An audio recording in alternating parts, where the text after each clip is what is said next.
wonder if we're chilling now. And also, that's really weird that it's 14 via the app and like 8 via... It's because of Google? Oh god. God dang it, Google. Dang clowns. Going through the app is Google asking for their price. It's the same with the bits. Okay. Alright, I got you now. That's still dumb. Dang it. God dang it. Alright, let's see. My voice is very low today, I think. Good lord. Pirate gaming taught you that. Fair enough. Oh yeah. I don't know why. Well, no, I know exactly why. It's because I woke up from a nap. While I wake up, my voice will kind of go back to normal. But, I always end up like... I just woke up from a nap, so I'm like, okay. God dang it. Alright. Let's see now. What's up, everybody? How y'all doing? How you doing, Hollyepa? Thanks for joining. He was trying to sleep but kept wandering to places the human mind doesn't need to be. Fair enough. That's fair enough. But anyway... Welcome, everybody. This is the Bite the Robot Show. You'll likely be up another hour. Alright, fair enough. And we're doing a Bad Bytes today, just like I said. But I have to kind of explain what happened, why I didn't post earlier, and why I didn't start streaming earlier. It is... Truth be told, you slept through the entire stream last night. That's fair, man. I don't mind. I don't mind at all. A viewer's a viewer. But anyway, before we get started, I should probably explain why the 11:30 didn't happen this earlier.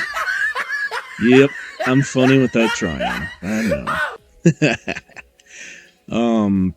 There was an internet outage in my area, and like literally right as I was trying to get set up, I was like, huh, I'm getting literally like nothing, and for some reason the stream is the upload speed is nothing. It was me, Barry. I shut off your internet.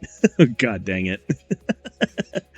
I jerked you off at supersonic speed so that it made it look like you nutted at just a woman's touch.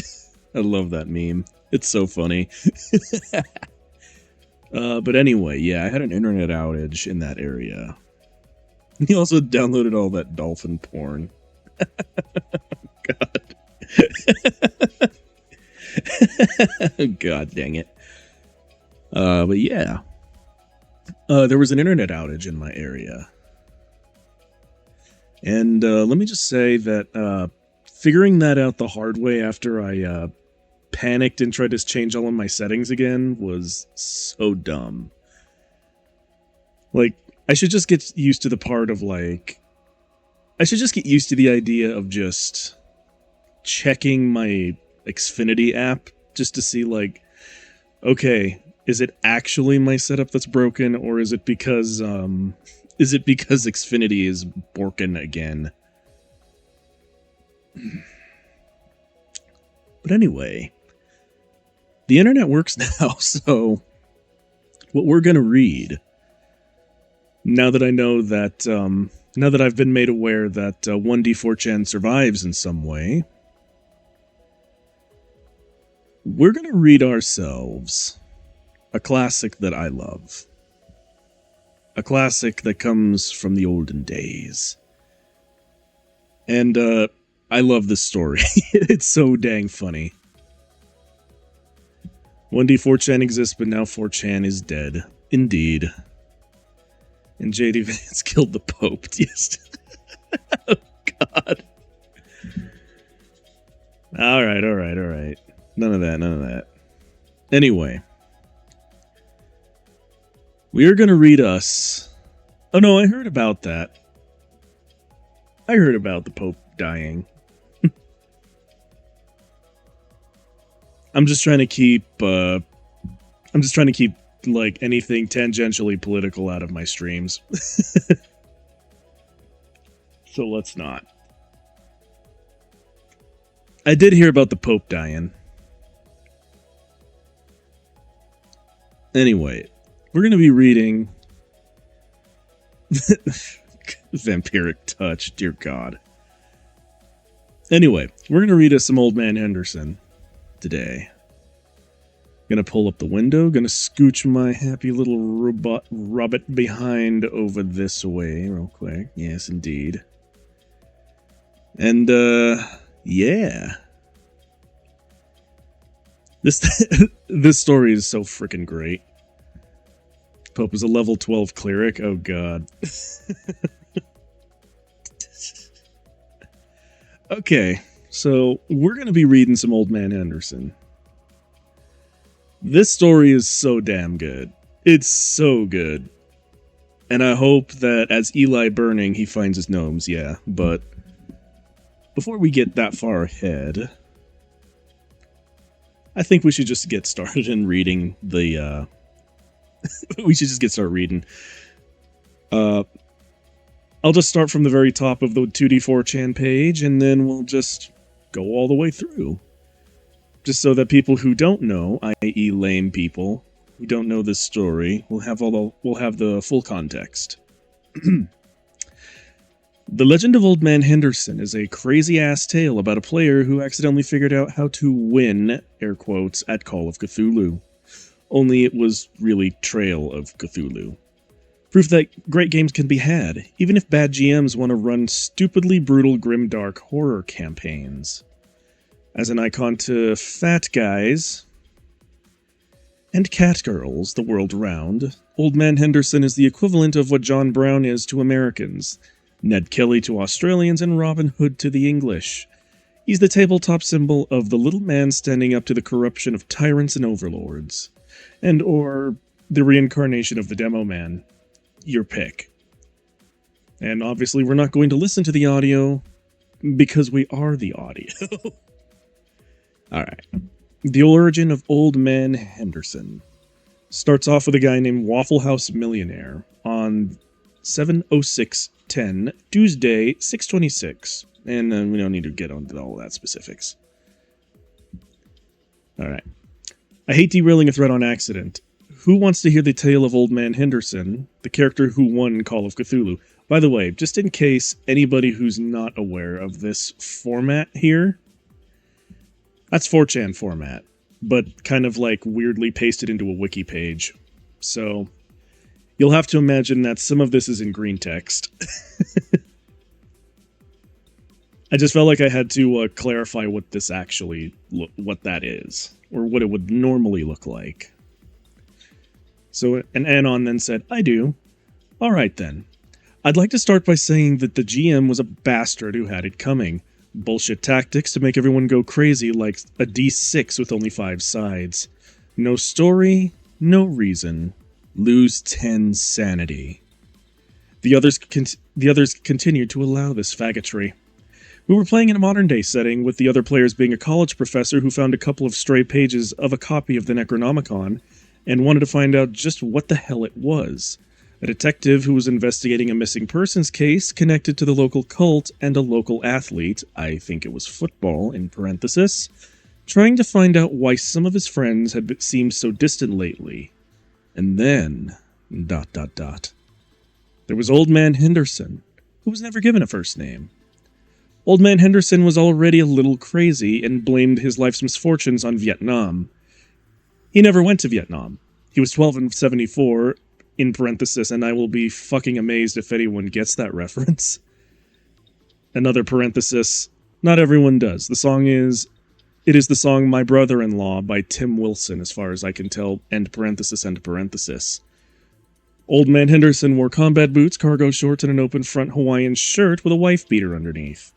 He was dyslexic and had a lesser case of schizophrenia. Probably referring to schizotypal. allowing him to assume that the reason he saw crazy shit was because he was a little bit crazy. He had a Grizzly Adams beard and wore his hair in a mohawk. He never took off his aviator shades. For any reason. Remember that. Nah, don't actually remember that. You'll see that a lot of these details are done hilariously. He had a stuffed parrot on his shoulder named Rupert that he constantly asked for advice while ignoring the other party members as convenient, assuming they were hallucinations. He had an automatic combat shotgun he knew how to use. He also had memorized the Anarchist's Cookbook. He started the game with a pre-existing hatred of religion, cutlery, and books.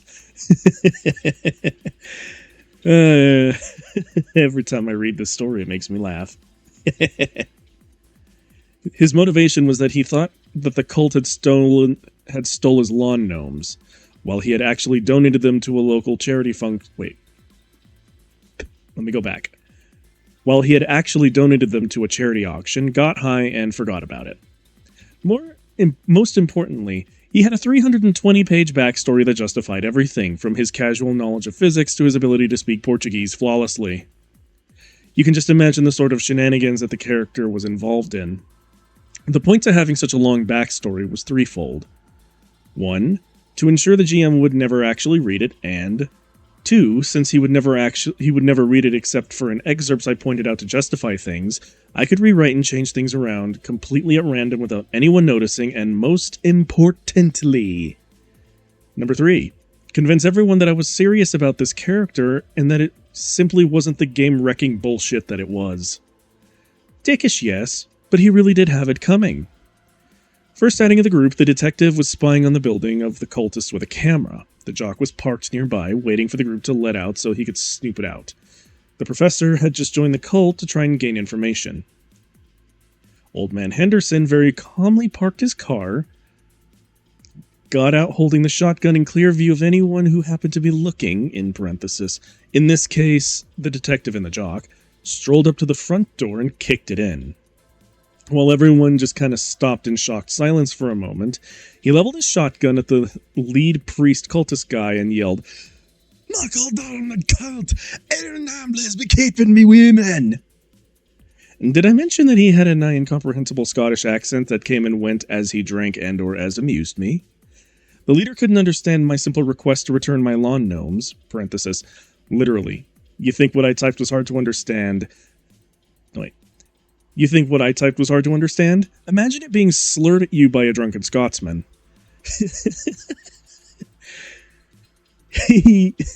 Sorry.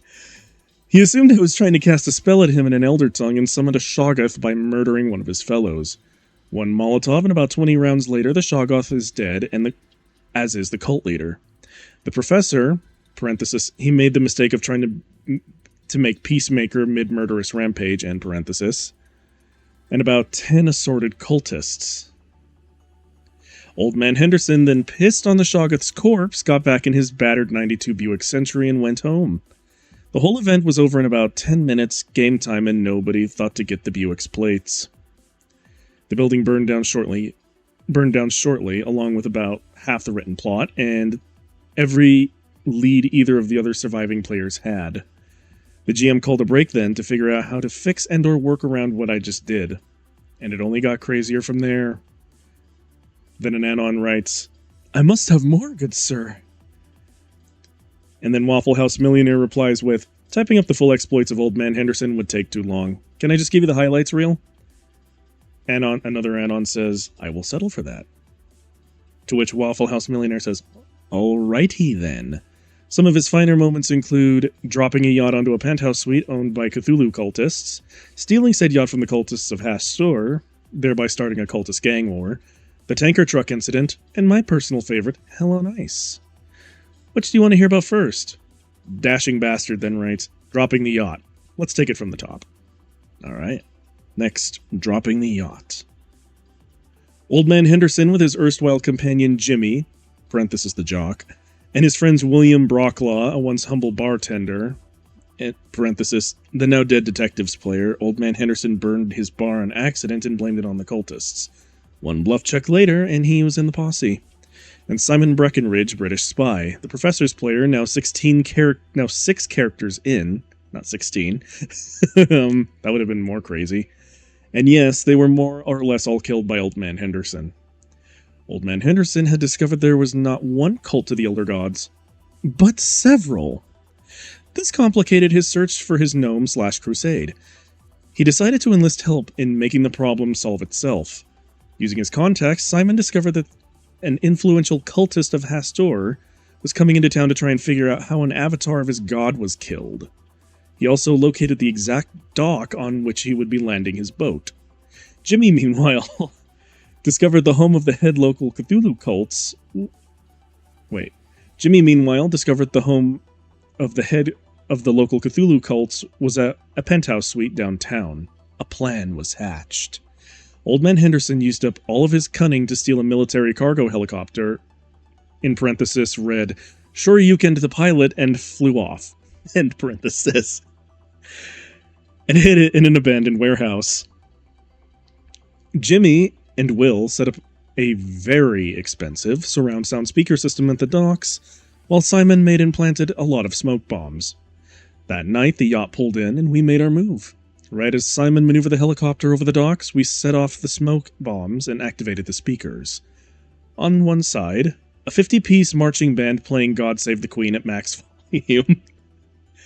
And on the other, the beach audio from the beach scene from Saving Private Ryan. Imagine for a moment what being on the dock would have been like. Utter fucking chaos. I jumped down from the helicopter onto the boat and rigged it to lift out of there, during the course of which I ran into the cultist guy and ninja kicked him in the head, knocking him tail over tea kettle off the boat and off of the boat. I later learned that he broke his neck during the fall. Sorry if I keep kind of laughing mid-story. This story's great, and it cracks me up. Damned convenient. Otherwise, he might have been able to ID me. We then lifted the boat out of there, switched to out secondary audio on all sides. Parenthesis, My Heart Will Go On by Celine Dion. I was in a vengeful mood, gnome-stealing bastards. End parenthesis. So when the cultists finally got the smoke to clear, their yacht was gone, their leader dead, and Celine Dion was stuck in their heads. Not the best of days. Then we went across town in a stolen military cargo chopper carrying a 40-foot yacht and parked the helicopter above the penthouse, with the yacht being about 80 feet above it. We cut the line, then we cut the line, jumped out with our parachutes, and watched the yacht ruin a dinner party while placing bets on whether the military would save the chopper, blow it up, or if it would just hover there until it ran out of fuel. God dang it. I love this story so much. You can already tell how awesome the story is just by this first bit, and how just chaotically creative this guy was, Waffle House millionaire. Now, the tanker truck incident. Now time for what will forever be known as the tanker truck incident. Notice the "the" is capitalized. This is because no matter what incidents in the future may involve tanker trucks, this is the definitive one. It started out innocently enough. Old Man Henderson left the stakeout in a van outside the evil cult's meeting place to go and get some hooch. The only people left there were the detective and James Fink, the professor's second character. Jimmy was gone because it was a school night. Old Man Henderson was a bad influence, but damned if he didn't have the kid's best interests at heart. End parenthesis. The cultists see me leaving. I had a very distinct appearance, after all. Parenthesis, very useful in scoring TPKs, end parenthesis, and discover my friends spying on them. The detective gets a pretty guard death, and James dies like a bitch. But not yet. I'm on my way back, walking along. The detective and James had been brought inside as part of a ritual to give Hastur an avatar into our world. He had been banished, and the only way he could come here was via a loophole. He could only use he he could only use as hosts people who knew he existed and had thwarted him thrice. And then he had to make them drink the lifeblood of their closest friend to make the binding permanent. In case you're wondering, permanent binding equals game over. Oh my god, Kite McRae is rating. Hi guys, how you doing? How y'all doing? We're reading a beautiful story right now. We're reading an amazing story right now. How you doing, Mr. McRae? What's up, dude? Good to see y'all. Good to see y'all. How you doing, Mr. McRae? Alright. Let's see now. Permanent binding equals game over. The first part of the ritual was completed, but before Hastur could take control, the detective broke James' shackles and he tried to run. Oh my god. I should join the circus, given how often I'm laughing at this story. Good to see you, Pooter Rug. Hello, how you doing? Let's see. The first part of the ritual was completed, but before Hastur could take control, the detective broke James's shackles and he tried to run. He made it as far as the street, when the detective, parenthesis now Hastur, end parenthesis, caught up with him, part demon form. Now where this church, in parenthesis, for lack of a better term, was located, was at the end of a road on a T-shaped intersection. There was a gas station about 3 blocks away, which is where Old Man Henderson was while this was going down. Old Man Henderson sees the shit hit the fan and steals a half-full tanker truck that was refilling at the station's holding tank. Or that was refilling the station's holding tank. While I bring the truck up to ramming speed, I toss a 12-pound block of C4 in the passenger seat and rig the detonator to the airbags. Old Man Henderson then took a bracing shot of whiskey, jammed a knife through the gas pedal, and jumped out of the truck onto his Heelys. Yes, he modified his combat boots to have Heelys. I swear to God I had not planned for this to happen. The Heelys just sounded like something fucking ridiculous and in character. There's also a Cat Karma here. Hello. How you doing, Cat? We're reading an amazing TTRPG story about a guy named Old Man Henderson. It's one of my favorite stories of all time. Alright, let's see. Fucking ridiculous in a character. He watched the truck ram the detective into the church and then blow him and all the cultists to Kingdom Come. The truck also killed James by running him over. That's when the back trail ignited, fire going all the way back to the gas station and destroying it, continuing my streak of accidentally destroying anything that might lead people back to Old Man Henderson. I took a moment to call Jimmy. Henderson here. Figured out what the nasties are weak against. What's that, Mr. Henderson? Point blank annihilation. Click. I should pull up the Old Man Henderson fan art. Did he get the Heelys to ramming speed? I'm already lost. No. It was a tanker truck, like a gas tanker truck. And yes, I agree with Jason. We shall observe the beauty of Old Man Henderson's fan art. Look at this man. Look at this man. He is beautiful. His combat boots have Heelys in them. But, to clarify Pooter Rug, he, got into a tanker truck, jammed a knife. Well, I should just read that section again. Just because, why not? It's a beautiful moment. Neck detected. Let's see. So he steals a half-full tanker truck that was refilling the station's holding tank. And I'll just read it again. While I bring the truck up to ramming speed, I toss a 12-pound block of C4 in the passenger seat and rig the detonator to the airbags. Old Man Henderson then took a bracing shot of whiskey, jammed a knife through the gas pedal, then jumped out of the truck onto his Heelys. So I guess he did go up to ramming speed on his Heelys. If he was going the same speed as the truck. God, I love this story. All right. Now we're going to move to Hell on Ice. And okie dokie.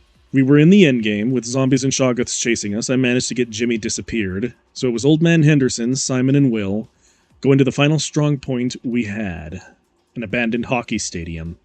On the way there, we had rammed through a small home and garden store in our truck. And when we arrived, we started barring the doors and windows. When I noticed something. Our trip through the store had netted us a passenger. A single lawn gnome. Somehow I knew right then that this was it. No lucky turn of fate, no deus ex machina. Old Man Henderson was going to die. But I'd be damned if it wouldn't be the best fucking last stand ever. I then revealed to the GM that Henderson was a world champion figure skater, hockey player, and golfer. The backstory of Doom got one final use. We had almost got all of the doors barricaded, but the zombie Shoggoth army kicked in the last door and got Simon.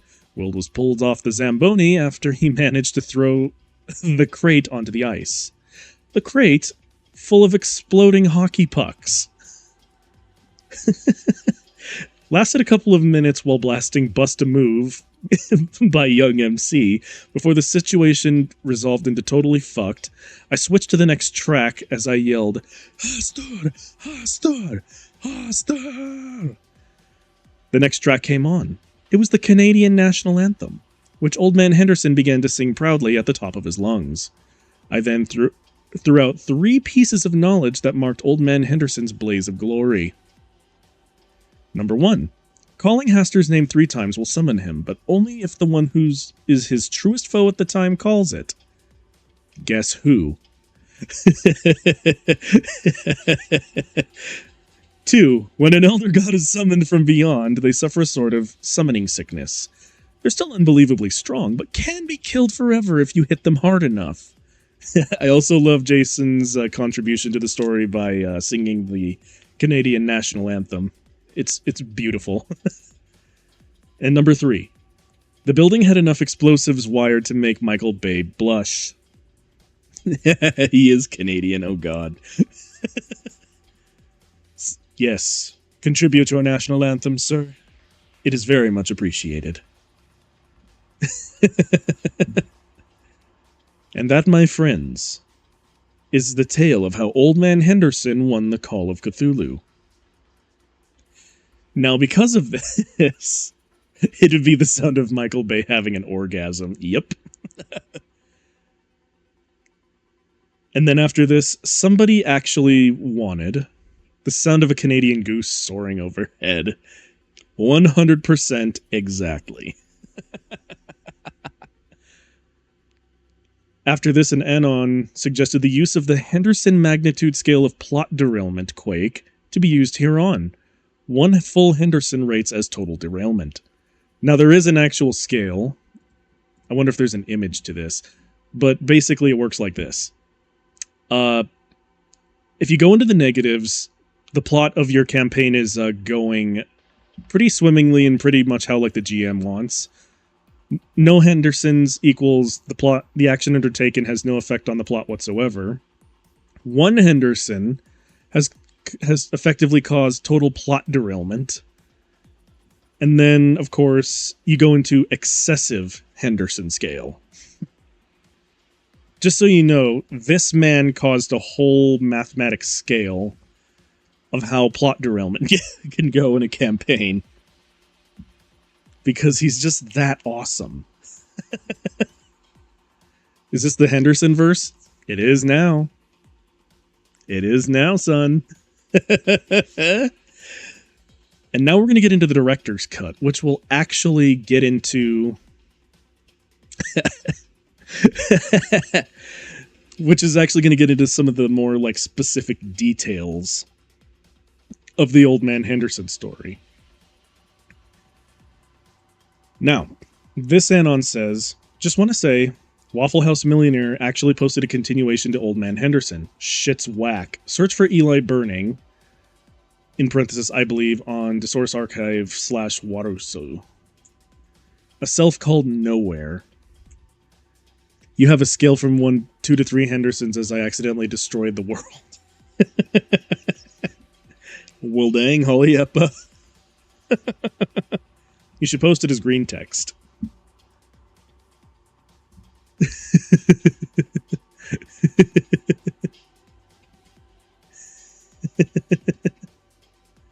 Thank you, Jason. Let's see. Yeah, I showed that picture, man. Look at that. Behold, the man, the myth, the legend. You don't see anything? What? What do you mean you don't see anything? Nothing but starting soon?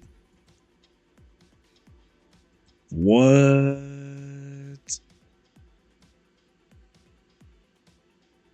Just me, bud.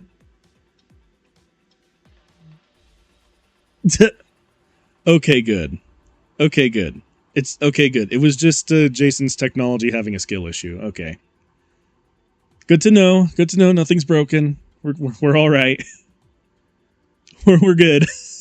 We're good. Okay.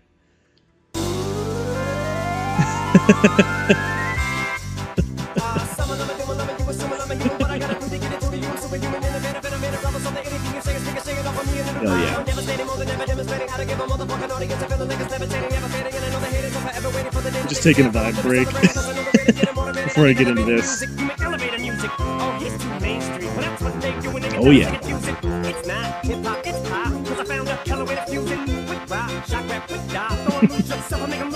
I don't know how to make songs like that. I don't know what words to use. There we go. Okay. Now then, a self called Nowhere.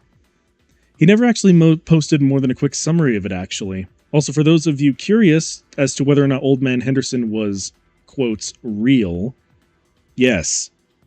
Yes, it was. I was there. I was the professor and like 15 other fucking people. Because Henderson had no concept of collateral damage or inside voice. The whole incomplete story was fucking crazy because crazy shit was happening in and out of game. And he only gave you the highlights reel. I might end up story timing the whole thing even though I'm not as eloquent as him. Seriously, I read the backstory of Doom. What he told you about it does not do it justice. Waffle House Millionaire tends to get emotionally attached to a well-made character. To him, they're the means of exploring a story, and a good story is something that he thinks is the very foundations of modern society are based on.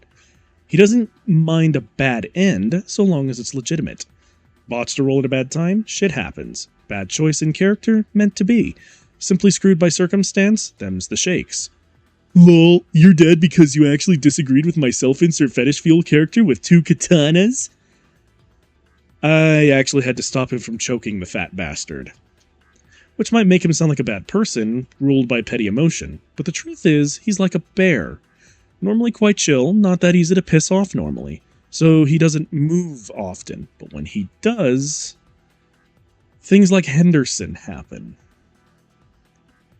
It was the 5th session of the game with an, air quotes, experienced GM, using Trail of Cthulhu, parenthesis, a small distinction on the whole, but one worth mentioning in my eyes, end parenthesis.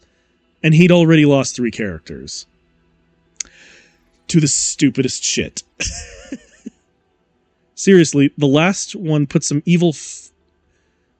Seriously, the last one, some evil force put a curse on him, and he ended up getting killed, being killed by a horse. Falling out of an airplane. Yeah. So the GM goes to grab pizza, since it was his turn to pay it, and I could feel the room cooling slightly. Waffle House Millionaire's expression never changed. He never looked at me or the other 2 guys. I know you're thinking about leaving, but I want you to stay. I want you to watch what I'm going to do. I knew this was bad because while he can get frustrated mad, parenthesis, which is hilarious by the way, he makes a choking noise in the back of his throat, like a murloc caught in a trash compactor. Sorry. When he gets truly pissed, he gets calm. We continue for the evening, and about a week later we come back. He's given me a ride, and he looks like he hasn't slept in 2 days, and the stubble is almost, but not quite, into gangly half-beard territory. I've done something. I'm not sure it's a good thing yet, he says as he hands me the little binder thing he keeps his character sheets and notes in. You've done something? I ask as I take the folder from him. I created... No. Created is the wrong term. I feel like it was already there, waiting for me to give it life. I put a thing on paper, and I'm bringing it down on that fat fuck like it's the wrath of God. Uh-huh, I say as I look at the sheet. Is Henderson his first or last name? I don't even fucking know. So then I look at the stack of paper he called a backstory. I start reading it, and I'm immediately fascinated by what could only be called a tome of madness. It switched perspectives and tone wildly. At one point, it's written in stage directions in the form of a script. At one point, it went to German. I know for a fact he only knows like 2 words in German, while I'm kind of fluent. The German was in his hand, and it was grammatically flawless. I find my voice. What? Been asking that myself all fucking day. So we get to the game, and the GM asks what we're all doing. Detective guy's drinking alone at his desk, waiting for one of his contacts to get back to him. Jimmy, the jock type, is struggling with math homework. My character, Professor Filkins, is grading midterms. Then we get to the introduction to Henderson. He's sitting in a lawn chair in his house, smoking a bong, staring at a wall he painted to look like a Hawaiian beach. You know, Rupert, he addresses the stuffed parrot currently resting on the arm of his chair. You're a good friend. Most people would have asked for a hit, but you know how much I love this shit. Way better than we had back in Nam. He chuckles, and then begins reminiscing. You know, I still remember the first time I got high. Back of my older brother's van. No, it must have been some good shit too, because I'm an only child. Ain't that right, Charles? He looks over to an empty corner of the room. Charlie? Then he gets up, mildly concerned. Man, what the hell? He begins to search the house in earnest, before sitting down on a chair in his kitchen. What the fuck are my lawn gnomes? I mean, did somebody steal them? Who the fuck would steal them? Yeah, they're worth a lot, but come on. Then he pulls out a Sharpie and begins to scribble on the table. Alright, 215 lawn gnomes, total weight about 800 pounds, total value approaching 40k, not a one-man job. Need help to carry them. Need help to sell them. I'm looking at a large and well-organized group of assholes. He looks into the middle distance. Like those guys down the street? They're Mormons, right? Large religious group. Come around in the early morning like this damn Charlies. Groups, I think we've got a lead. And then he poured a bottle of Jack Daniels in a large to-go cup and went and got in his car. Before I get back to the rest of the party, it should be noted that Henderson looks a lot like the Jeff Bridges of today. So imagine all of his lines in that voice, because that was the voice we were treated to at the table. I'm not doing a Jeff Bridges voice. I think it's far funnier to do a stupid Scottish voice. Anyway, I've had the lead on a cult meeting for a while, and I managed to get an invite. I'm sitting in the front row listening to a passionate Arab man talking about how there's more to the world than we know. Despite myself, I'm intrigued. Jimmy is sitting outside, thinking about his friends trying to decide if he should go in and talk to them or what. The detective's gotten his call back and is now watching the scene with interest. A battered 92 Buick Century fails to get their attention until it suddenly executes a perfect handbrake turn and parks at the curb. Back to Henderson's point of view. He's blasting Creedence Clearwater Revival when suddenly he sniffs the air and says, Mormons, before whipping around and parking out the front and killing the car. He then gets out of the car, pops a trunk in full view of the detective he then shoves lurid Lucy, an inflatable sex an inflatable sex toy of exceptional quality, to one side and pulls out some sort of Israeli-made combat shotgun and starts walking towards the house. He then kicks open the door while our mouths are agape and shouts the words that let us know the game would never be the same. "Mark, hold on the cultists! 8 or 9, please be keeping me women!"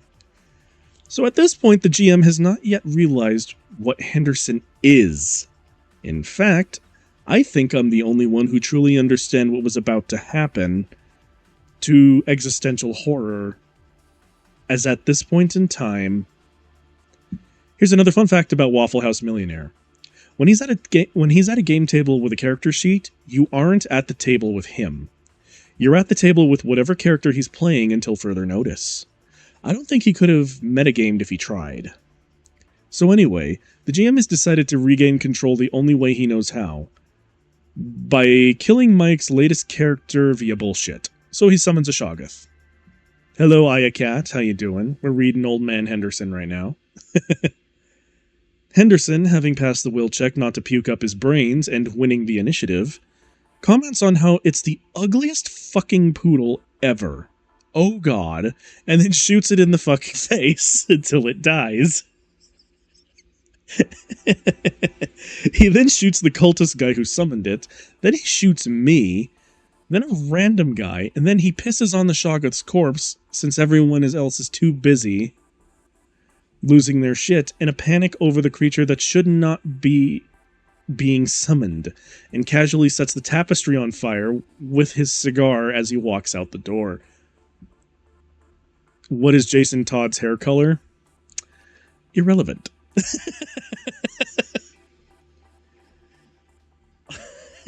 Not his hair's black, isn't it? Or like really dark black, or almost black in color, if I recall correctly. At least it is in the TV shows. I don't care. We're talking about Henderson. Anyway, ugliest fucking poodle, cigar. So then everyone is still alive, runs the fuck away from the burning building before the cops show up. Henderson makes it home about 3 blocks away when he realizes something horrible. He totally fucking forgot about the lawn gnomes. He's a ginger? Okay. He runs back to the still burning building, only to see the fire department has already arrived. They inform him that no gnomes were in the building that they can tell. On the one hand, he's relieved as fuck that he didn't lose the gnomes, and that killing that many little people would probably constitute a hate crime. Okay, you win, good night. Okay, good job. Good job for you.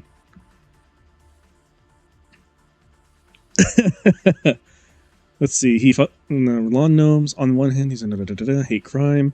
Never mind that he's totally leveled a church with the speed and the brutality of the fucking Spetsnaz. Anyway, he goes on to try and cook up where they could have gone at the local pub. The GM at this point looks up at us from his notes. He's clearly been thrown so far off the fucking tracks by what happened that he can't just improv his way out of it. I think I need a minute. Or 10. He amscrays, and I look over to the man I thought I knew. He has his cell phone now and is asking us if we're cool with Chinese food, since we had pizza last week. "What the fuck was that?" asks one of our fellow players. "Remember when I said I was getting revenge? I brought out the big guns. I don't even have the small guns anymore. I was given some once, and promptly returned them. Won't be needing these," I said. "Hello, Chinese food place I forget the name of. You still got that special on the shrimp fried rice?" Director's Cut Part 2. So when I ended the last story, we had a dead Shoggoth, a burning building, a bunch of MIA lawn gnomes, and we totally just ordered some bitchin' Chinese food. Anyway, at this point in the proceedings, Henderson decided that if he couldn't get a proper brainstorming going at home as to the location of his gnomes, he could always try Harry's bar. Good old Harry was scared proper shitless of Henderson after an incident with a commie bastard pinball machine prior to the game's start, so he could drink in peace and nobody really bothered him about the mounting tab. So he's sitting there working on a new plan of action with his two best friends, Mr. Daniels and Mr. Walker, when suddenly a news report comes on. Apparently some woman was commenting on how the quiet religious group a few blocks away from the bar just had their shit wrecked. Damn it. Henderson was very interested in knowing that they were not in fact Mormons, but rather disciples of the Yellow King, which apparently were a radical sect of Buddhism that had the details promptly ignored since there was a hockey game on. Then Henderson had a really good idea, since someone at the other table had the Dragnet theme as their ringtone. I know, dude. He knew fuck all about looking for people. But a private detective. So after a few minutes in the phone book, he decides to literally call the first name he saw under the PI heading. By sheer freakish coincidence, the phone in the detective player's office starts to ring. Hello? I need a man who's good at finding things. Doesn't have a great love of religious loonies, and doesn't mind maybe shooting up an ugly-ass poodle or two. Oh, look at this. We have a clown in the chat right now. Anterior Trilogy 114D, You clown. I don't want your best viewers. My viewers are the best. Get banned, son. I hope you enjoy the Shadow Realm, you clown. Let's see. I need a man who's good at finding things, doesn't have any great love of religious loonies, and doesn't mind maybe shooting an ugly-ass poodle or two. I'm sorry, but who is this? Name's Henderson. I need help. I need some help from a professional. No argument here. So you're looking to hire a PI? Yep. Had something precious stolen from me. And that was roughly $40,000 of lawn gnomes. There was a silence both in-game and at the table. What? I'm not saying it was cultists, but I'm pretty sure it was cultists. Or aliens. But that seems unlikely given the circumstances. If you're interested, we can talk down at Harry's on the south side by the river. And then he hung up. Since the detective was quickly getting nowhere with his missing persons case, he decided it'd be good for a laugh. Henderson, meanwhile, had discovered that Harry had acquired a Pac-Man arcade machine and decided to fill the scoreboard with profanity. God damn it. So when the detective arrives, he asks for some guy named Henderson and was promptly pointed to a man in unusual attire who was teaching a girl how to shoot pool. Drink water. Become. Hydrate, okay. I got my water right here, so let's go.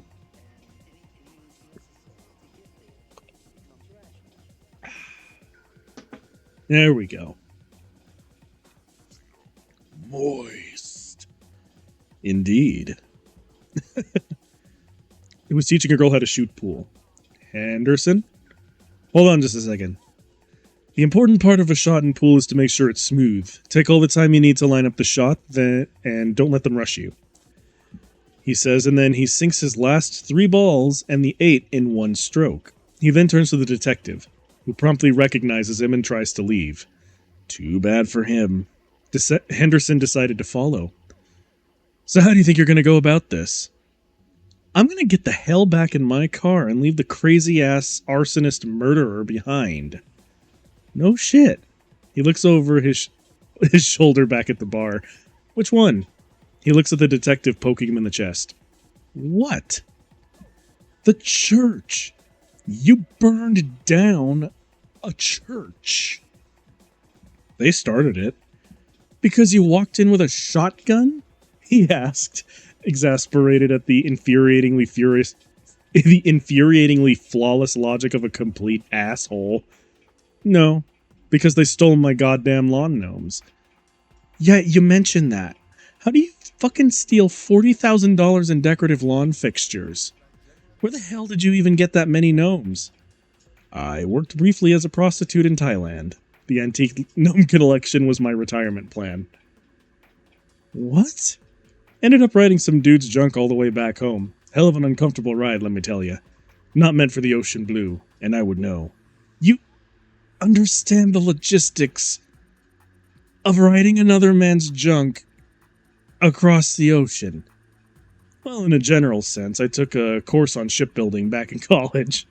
This is before we had these fancy navigational gypsy Pathfinder space ferries.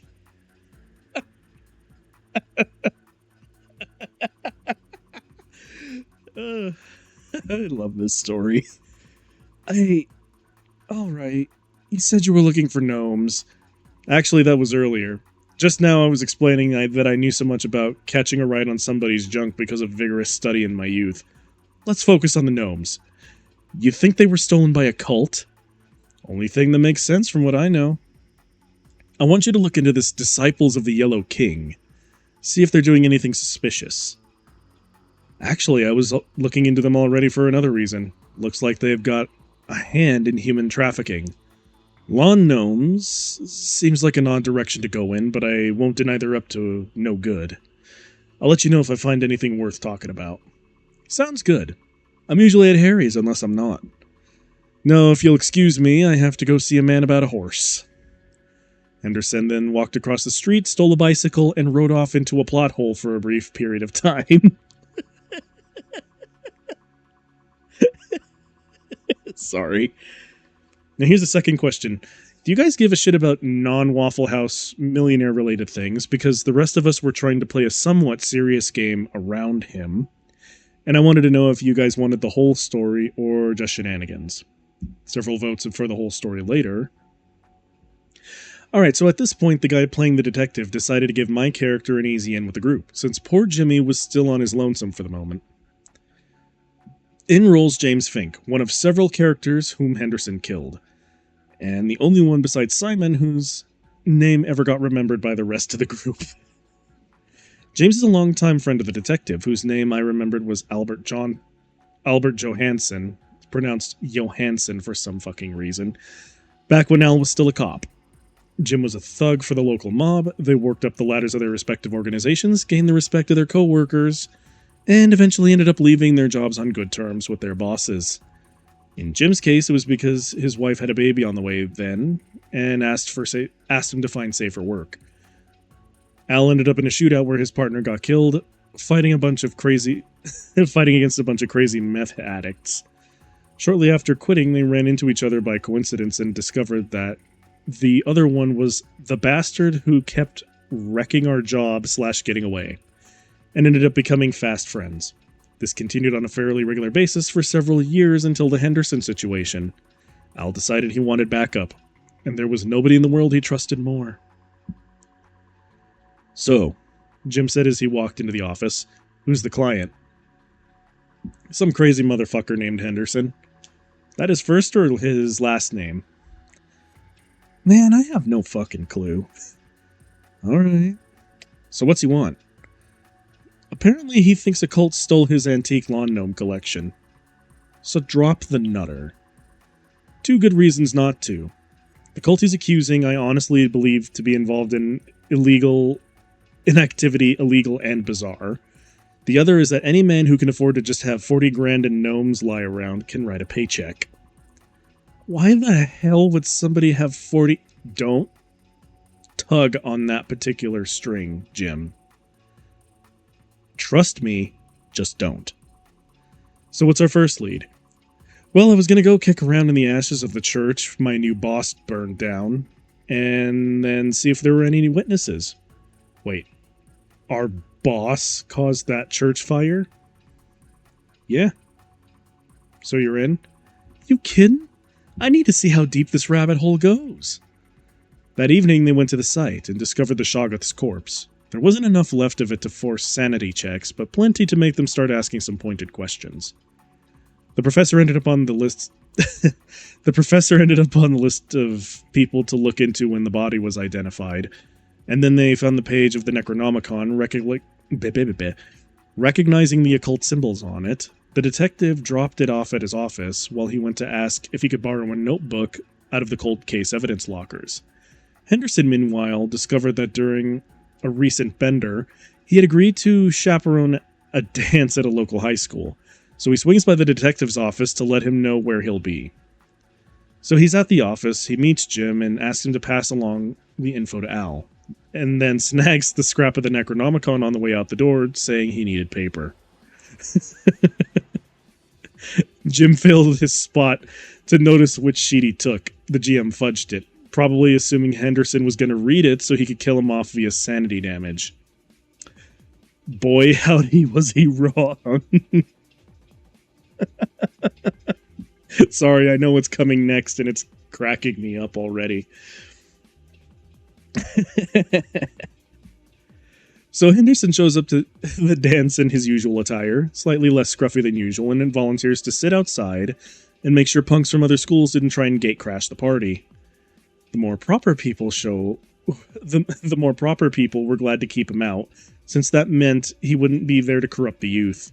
Henderson was glad because there was no way they'd let him smoke the monster blunt he just rolled inside. I then realized as he lit, air quotes, an atomica, as he called it, parenthesis, a blunt roughly the size of a Cuban cigar, end parenthesis, that there was currently only one piece of paper on his person. As soon as I found out where he was in characterly, I went to the school to try and prevent the inevitable. Meanwhile, Jimmy the jock was sitting outside, sad because his girlfriend didn't come because she was too busy being a crazy cultist. Henderson decides to introduce him to the wonderful world of substance abuse, and like a bro, passes the blunt. To be totally honest, I'm surprised this moment didn't make the original story, because since smoking the giant book of bad juju was the best thing to ever happen on accident.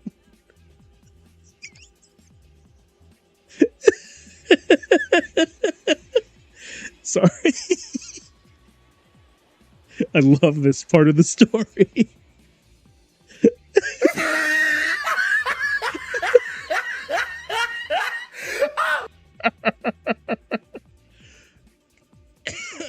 I know, man, I know. This is my favorite part of the story. Okay. So Jimmy took a hit and totally failed every check the GM sent his way. He saw Jesus, then Jesus turned into a giant squid thing. In the deep distance, the weed softened the blow by masking everything, behind a cartoony afterglow. So imagine for a moment watching Elmer Fudd scream Cthulhu Fhtagn and shoot Daffy in the face. Only instead of a fucked up beak and a muttering of "this means war," he screams, "He comes!" And tentacles rip out of his form to molest wildlife. Basically this image.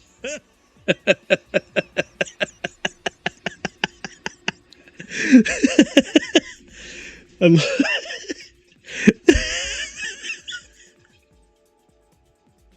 love this picture. Fuck.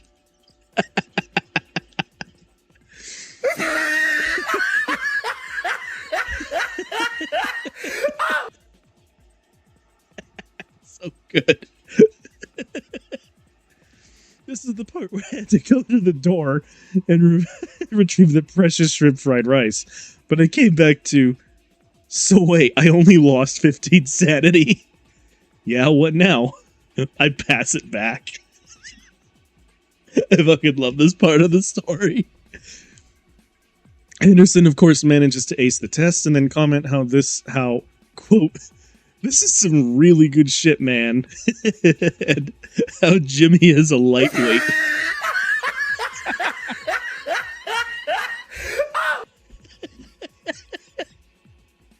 Yeah. I know, man. This part's so good. Jimmy then does a little bit better and they get bet to swapping stories.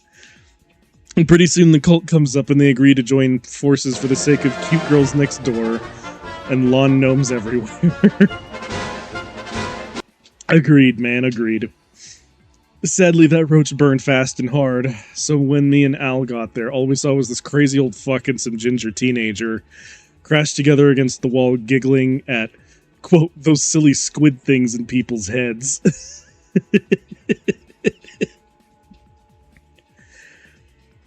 So we discover the kid's connection to the madness and promptly discover what he knows.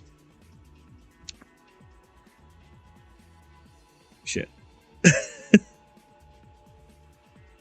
This leads to the people who didn't have school tomorrow, both in and out of game, to prepare a stakeout of some church.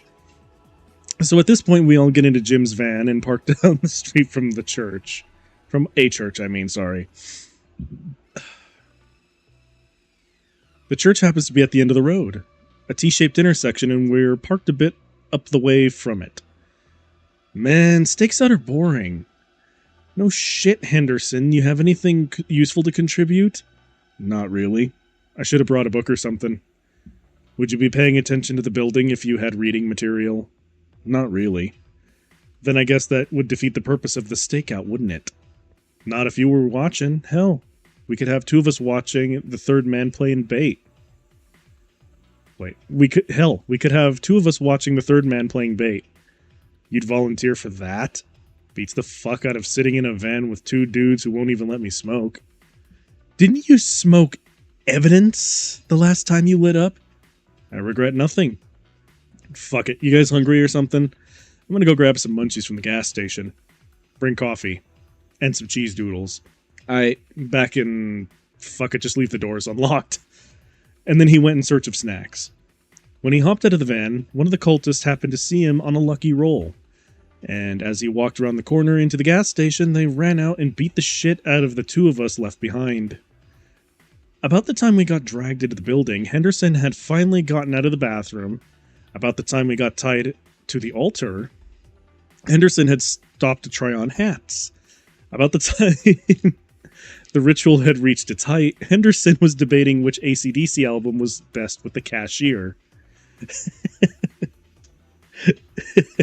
I love this story so much. The end result of that argument was that while they couldn't decide if Back in Black or Dirty Deeds was the best album, Black Ice was pretty boss and heralded only good. So then, with some tense tests of willpower and resolve, Al managed to free Jim and hold off the cultists while an evil presence steadily took chunks off his sand score until he was no longer able to resist. Smiling in malicious glee, Hester began to stalk his new prey. At this point in time, Henderson had just walked out of the store, just in time to see my character get murder-glomped by a monster wearing my friend's face. So he does the only logical thing he could. He stole a fucking fuel truck. So then we find out he was packing C4 and was making all sorts of tests while gunning it down the road towards us. He made it and bailed, just in time for the truck to hit him off me and run my ass over. Hester rode that truck to its end, while Henderson placed a call to Jimmy. Hey kid, Henderson here. Found out what the nasties are weak against. What's that, Mr. Henderson? Point blank annihilation.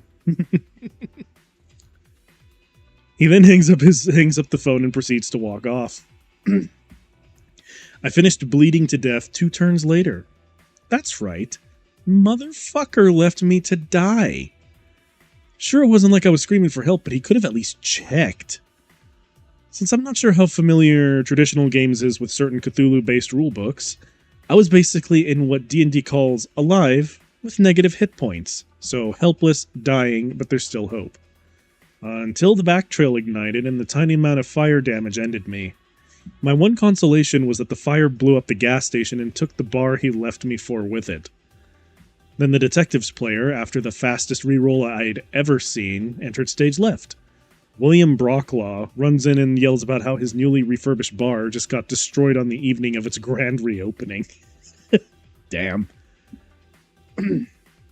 Hey man, if it makes you feel any better, I can help you get back at the people who did this.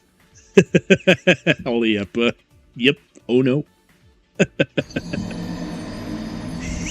You died. Yeah, he did, lol. Who are you? Name's Henderson, and this is my right hand, Rupert. And you know who did this? I'm fairly certain I do. Ever heard of the Disciples of the Yellow King? Are you saying that this was done by cultists? Look, I'm not saying it was done by cultists. But it was probably cultists. Come on, your bar might be gone, but it's not the only watering hole in town. Ever heard of a pub called Harry's? You look like you could use a drink. God damn. At Harry's bar, he got filled in on what Henderson knew, whilst getting a couple of drinks, quote, on the house. Parenthesis, I probably would have been there too, were I not slightly pissy about losing 2 characters in as many sessions. So after a few minutes of back and forth, Will decides he'll get in on it if Henderson can provide some proof as to the whole evil cultist thing. So why'd you decide to go after them? Revenge, mostly. Really? What happened? Same bastard who blew up your bar killed 2 of my buddies. This, after they stole all my fucking long gnomes. Damn. Tell you what, when we catch the guy, I'll hold him while you kill him. Mighty generous of you. This was the point where we called it for the evening, and at the start of next session, Henderson headed up a daring plan to kidnap one of the heads of the cult. I'll tell that one next time, but quick spoiler, I managed to get 3 of my own characters killed in one session. Yeah. Director's Cut Part 3, A Self Called Nowhere. I got enough free time to do the story of Henderson's hat trick. While killing a god is cool and all, that happens all the time in tabletop games. But it's Call of Cthulhu, characters die so often it might as well be interns from Welcome to Night Vale. Like, that number of deaths is normal.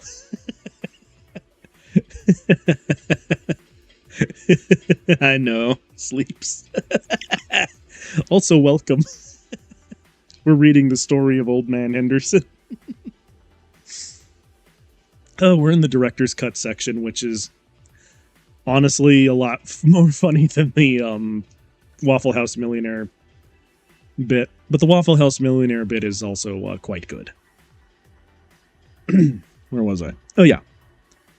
Well, killing a god is cool and all, happens all the time in tabletop games. Granted, it was a first for a Call of Cthulhu-inspired game, but I digress. Henderson has another record that I find far more irritating for obvious reasons. Henderson is the only PC I've ever seen to manage to kill the same player's characters 4 times in a single session. Namely mine. The bastard. I'm gonna type this up in chunks around what I'm already doing, so don't be surprised if this takes a while. Technically, I'd mistyped the end of the last thread. I re-rolled 3 times in one setting, but I already had one character ready to go at the beginning. When we first arrived for the game that day, I was determined not to get upset at a character death. It's just a game, I'll pretend. I failed. I failed, eventually. I don't even remember the name of my first character. The session began with the cultists using a mob front, planning to kill the son of a rival crime family. Incidentally, the same one Jim used to work for. I was playing the role of a bodyguard, and I was quickly knocked out and thrown in the trunk of one car, while the kid was loaded into the backseat of the other. Enter stage left, Henderson and Will. They see them wacky cultists up to no good, and they decide to nick the vehicle with the visible hostage. While Will hotwired it, Henderson punched a hole in the gas tank of their second car and lit it off. They then sped away after unknowingly leaving my character to burn screaming in the trunk of the second car.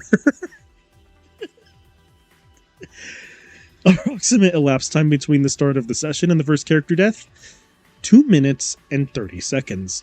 I promptly rolled up a second character and agreed with the GM that I should wait until a more appropriate time to join the scene than in the middle of a drive across town.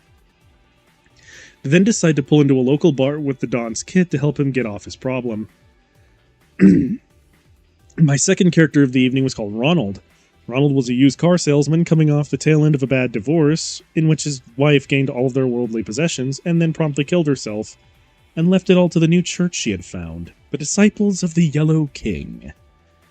At this point in time, he was playing darts. Unbeknownst to him, a cultist from that church just let loose a powerful entropy curse after the car that was stolen from them.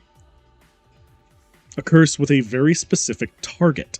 The brake lines of the car coming in for a hard stop just outside. Excuse me.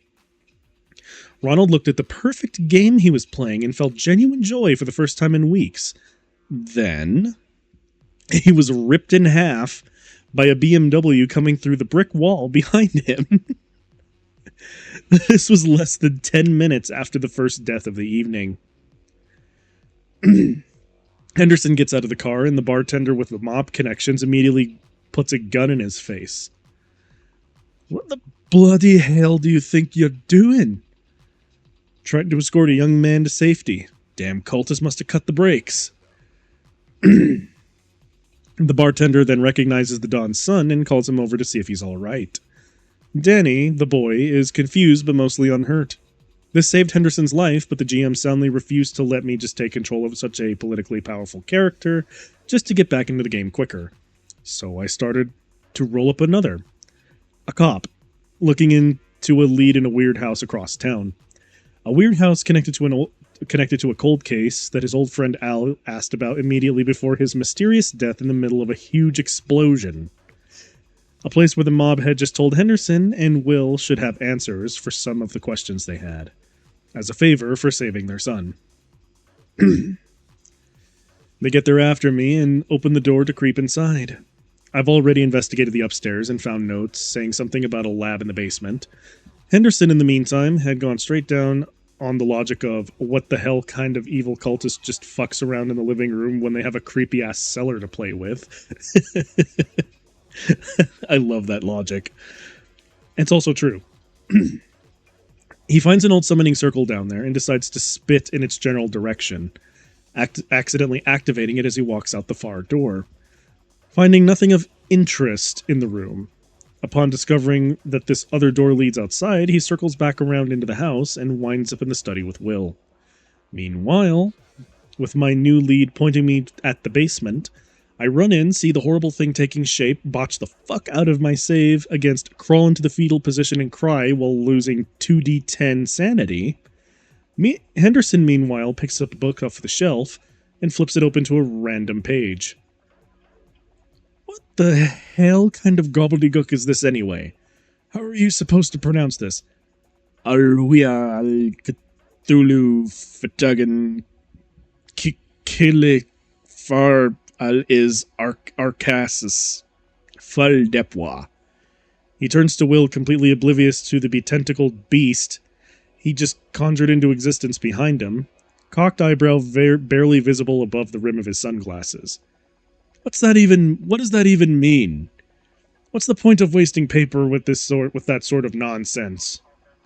Will, having barely failed his sanity check, loses 5 points from his score, and points behind him muttering something about a thing that should not be. Henderson chuckles and says how he's not going to fall for that one again. Last time he did, the tranny he was interrogating vis-a-vis his lawn gnomes had her pimp beat the shit out of him and steal his wallet.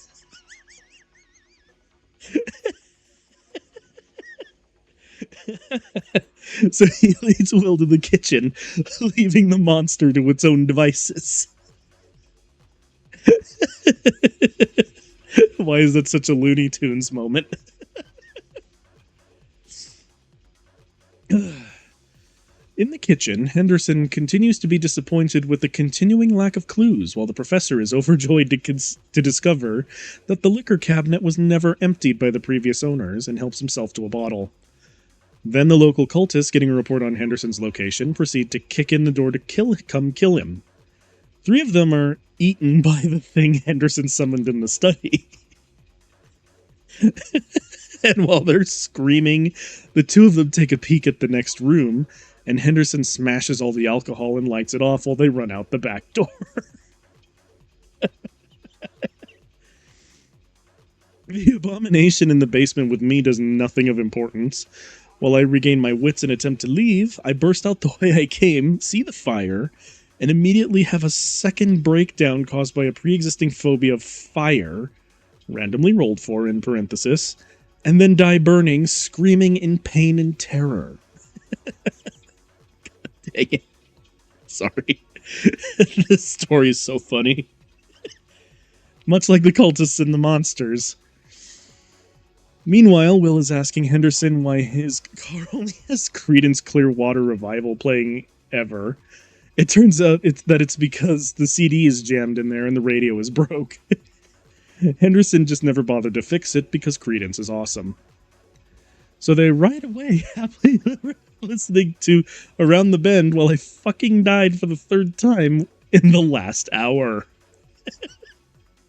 At this point, I was beginning to get a little pissy and I break my promise to myself to not let the game get to me.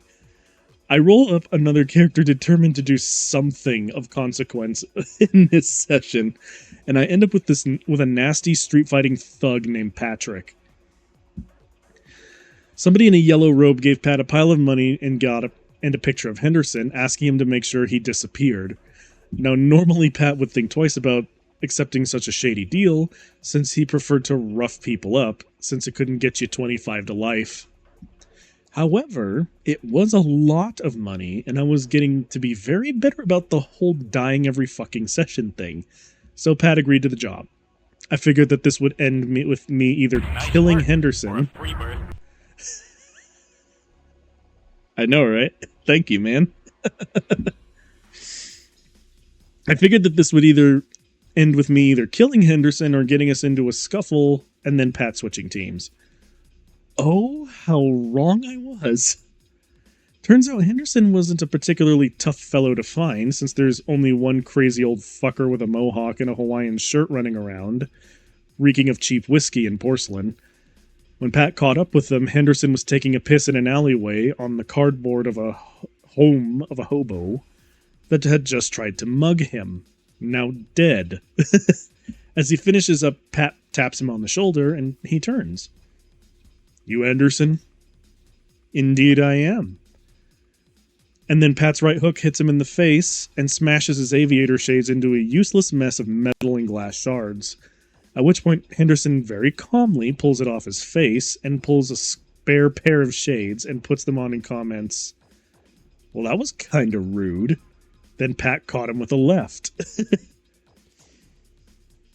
Henderson then tosses the useless pair of sunglasses aside, dons a third set, and says, "Now, son, I've only got one more pair on me, and I've got considerably less patience than that.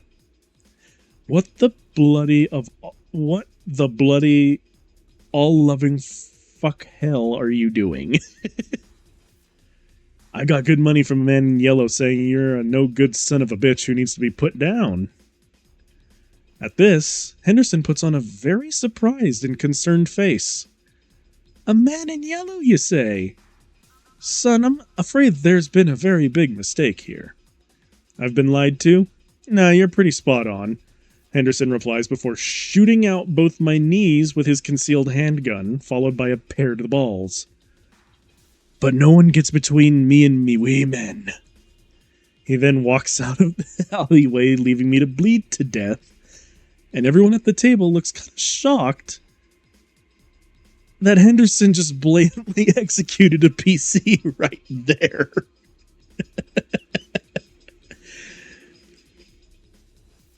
I will admit to flipping my shit a bit.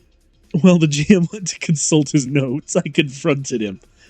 "Why the fuck did you just kill me?" "What?" "You just fucking shot me dead." "I shot a random guy who threatened my life and started to beat the shit out of me in the middle of a crime scene where I totally just murdered a hobo." Yes, I did. What possible reason could I have to not shoot you?" "It's me, you cock! I've already died like 3 times today." That's metagaming. I went to make the call for takeout knowing that I would have hit him if I stayed.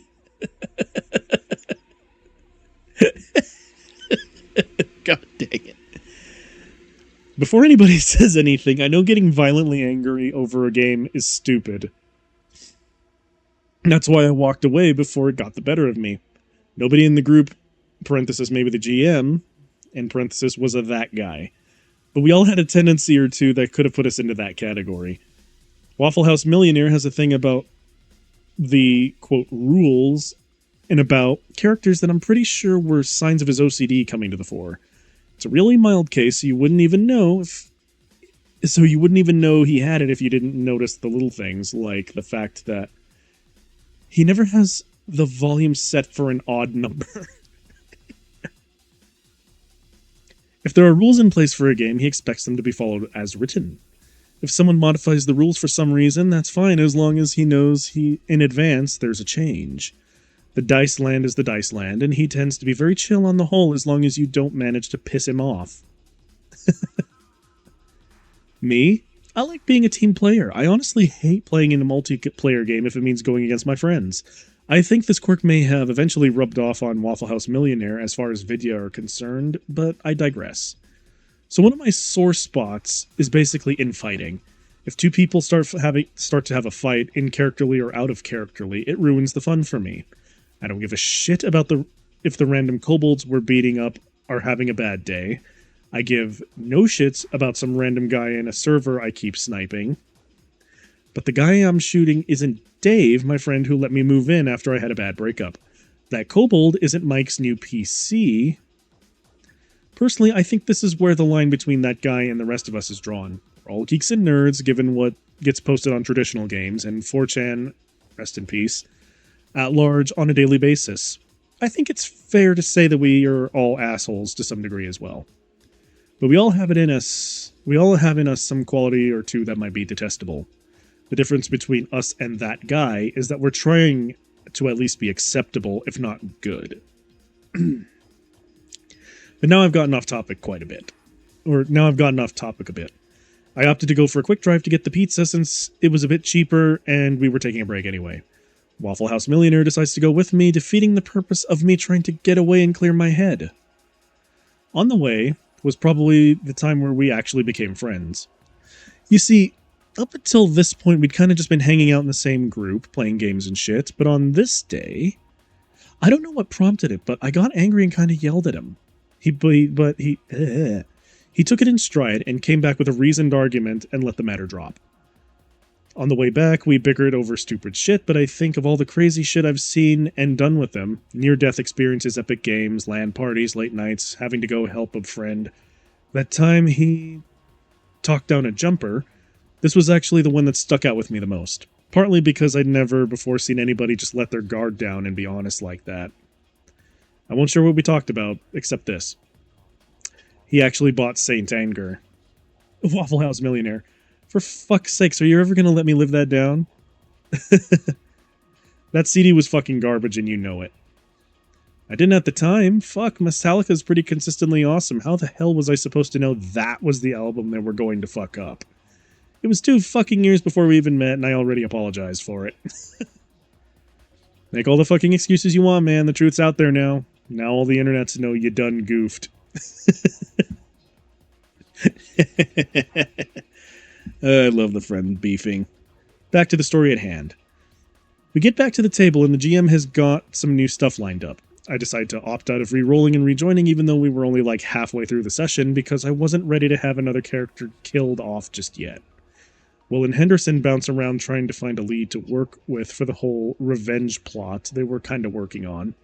They ended up meeting up with Jimmy to try and talk his girlfriend out of being a cultist, which ended up fantastic. Jimmy basically agrees to go to one of the meetings if she promised to seriously have a chat with him afterwards about the whole joining a cult thing. She agreed, basically telling him that he'd totally change his mind once he saw what it was all about. Hold up. My dog's barking and I feel like I should go put her out real quick. I'm gonna be right back. In the meantime, enjoy the tunes. But I gotta let the dog out real quick.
back. I had to let the doggo outside real quick.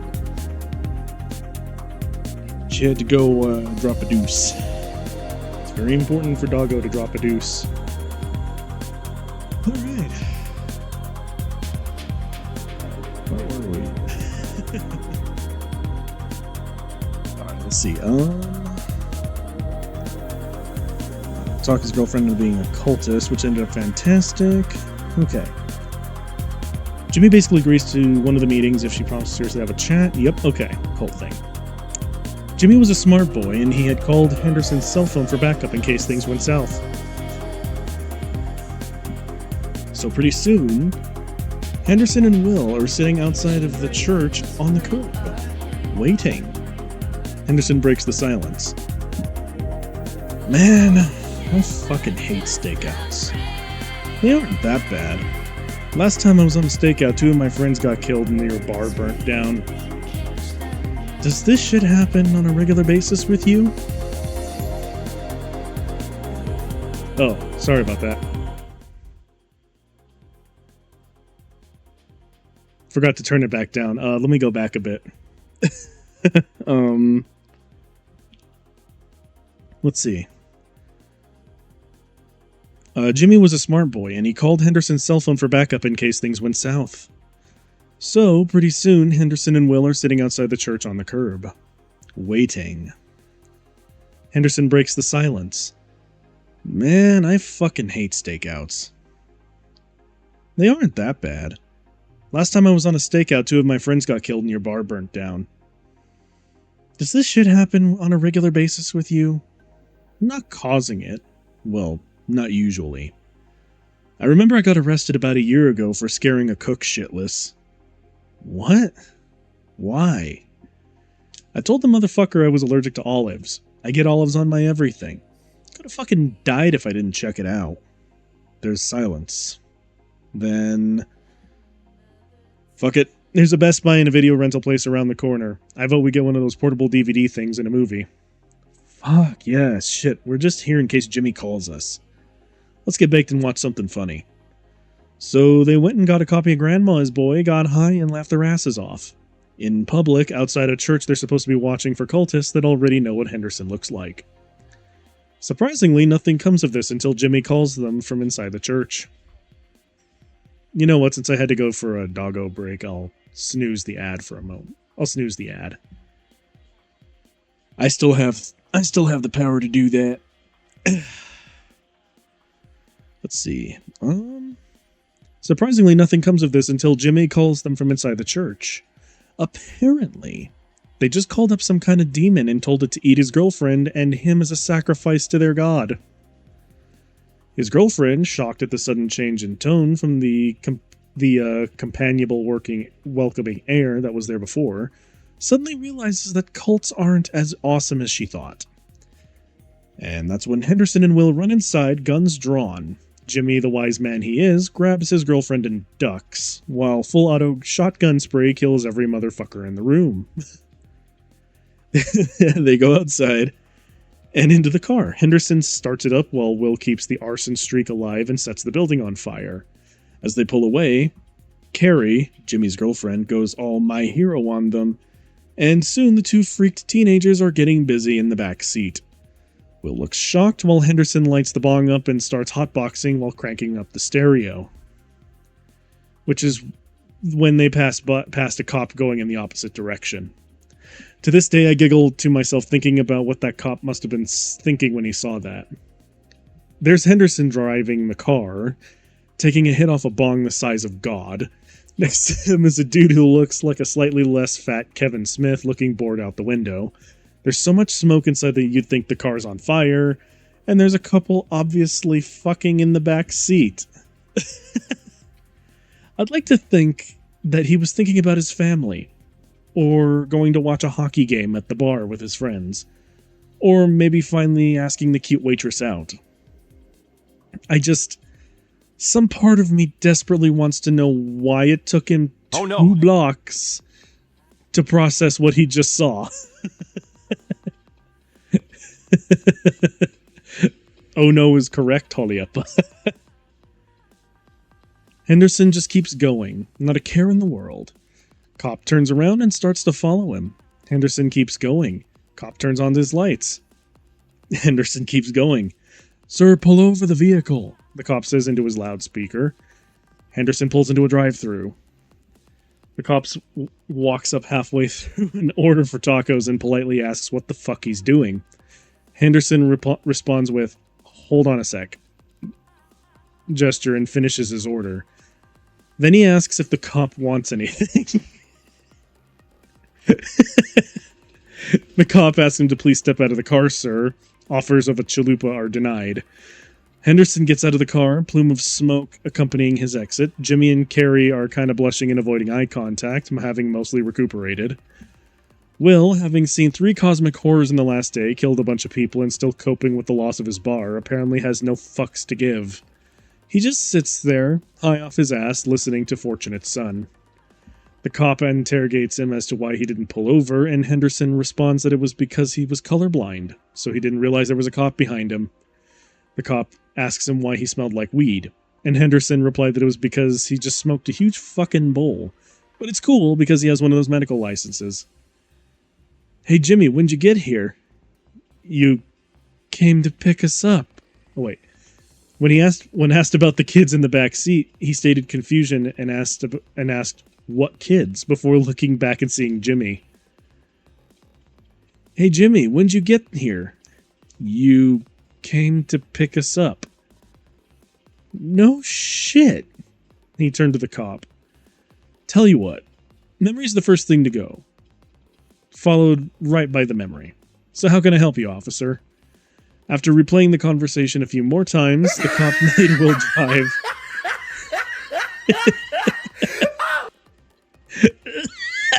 I know. God dang it. I was trying not to laugh. Drink water. Also, I need to hydrate. Become moist. Okay. You think you can handle it, wet nose? I think I can handle it now that I'm hydrated. Alright.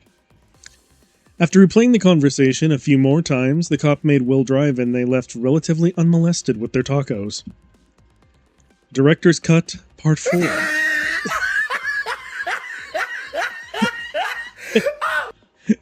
I know, god dang. I think when I left off on the story, on the last story, our intrepid heroes had just gotten their hands on tacos and narrowly avoided getting arrested. Henderson is formally introduced to Carrie at this point, and I decline the offer to take over her character to get back in the game. I already had a character in mind, and the session was almost over at that point anyway. Henderson, being the responsible adult that he is, takes the kids to Harry's. "If you're old enough to kill cultists, you're good to drink," he told them, and grabbed everyone a beer. We got most of the way into an elaborate The Big Lebowski reference when Mike finally asks a question, in a tone of voice that suggested irritation. "What the hell are you guys talking about?" "What? I mean, you guys are clearly having a laugh at my expense. I don't mind that, but I'm not getting the joke and it's pissing me off." Dude, Henderson is practically the dude from The Big Lebowski. That can't be accidental. It was. I've never seen the movie. What? I've never seen The Big Lebowski. What the fuck do you mean you've never seen it? Not sure how that could be misinterpreted. I think my uncle mentioned liking it in passing once. The GM agreed to call the evening right there so we could work on the next part of the game while we dragged our fearless leader to watch what we thought was a fantastic movie. So at Harry's, they bump into my second to last character, Malcolm Reeves. Mal was a soldier who had just got discharged from the military after a tour of duty, sent him into a nest of monsters. He was diagnosed with schizophrenic hallucinations caused by PTSD and sent home. He overhears Henderson talking about cultists and deformed hill poodles, and asks if he can get involved. We move out of the bar as evening begins to set in various degrees of drunk. We start with the building Henderson exploded. Nothing. We go back to the remains of the church Henderson burned down. Nada. Same story with the old mansion, the cult meeting we saved Carrie from. Fucking cultists! Henderson yelled, dismayed. Not one clue anywhere. Maybe if you didn't burn everything down, we'd have more to work with, Mal suggests. We wage a scorched earth kind of war here. Kid, Henderson says darkly. But that can wait until we get a lead. Anyone have any ideas? Jimmy Buzz, well on its way to wearing off, raises a hand. The internet? What the hell's an internet?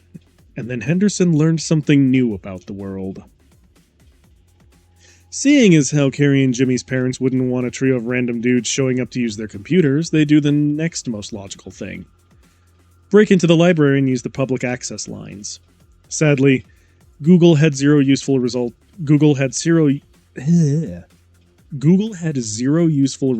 under Gorum Poodle Fukin cultists. Disciples of the Yellow King, as Jimmy pointed out, and then corrected Henderson's spelling, had a list of locations and possible meeting times for the various groups across the city. There were 10 unmolested locations, and several of them were having meetings this very night. Clearly the GM was wanting us to get back to investigating. Henderson instead bought enough gasoline to make about 50 Molotovs, and we burned every one of those motherfuckers down that evening, before dropping the kids off at home for a good night's sleep. Mal buys the first round as we watch the news, seeing our exploits all over TV. God. We all got a good laugh when the cops apparently failed their assorted checks, tests, and investigations, since we players decided as a group that going to confront possible suspects meant have no fucking clue what's up, and we're gonna go arrest Jeff Bridges, Kevin Smith, and Marshall Mathers. Triumphantly, we return home for the evening, and we all catch the news the next morning. Apparently, people are appalled by the hate crimes against this one religious group in the community, and they send their prayers with them. The head of the local cultists thanked the community for their concern, and said that he had permission from the local government to gather together and pray for the souls of their departed in a local high school gym. In retrospect, the GM telling us that every living cultist of Hastur would be gathering into one convenient location should have been a hint that it was a trap. Like, one big enough to be visible from space. This is when Henderson had a cunning plan. He was going to go there and talk to the head cultist guy. I tell him that's a fantastic plan. Oh no! Since Will already shared the summoning of the demon thing, Henderson accidentally accomplished with him. So the new plan, of which Henderson was only vaguely aware, was that Jimmy was going to help the deacon, air quotes, set up a slideshow for all of the words of the prayer that he was going to lead. Henderson asked what significance lawn gnomes had in their worship. The deacon, after deducing that he wasn't in fact being mocked, explained...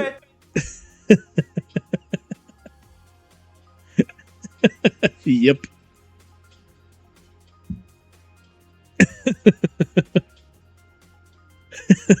Sorry, this part's funny.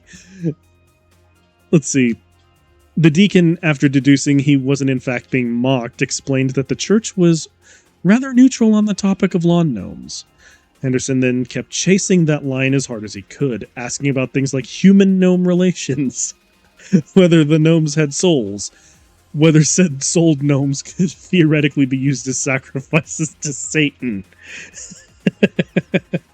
The deacon then, and I'm quoting the GM here, in the only good line he had the entire game, gave Henderson a look. A look that could only be summed up as, dude, I fucked a Shoggoth and you're creeping me out.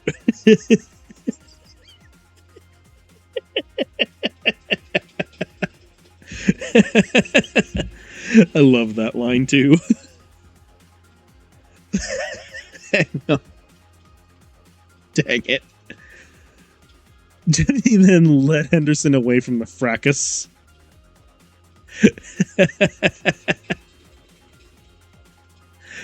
After he completed his secret mission of changing one of the slides about a third of the way into the show.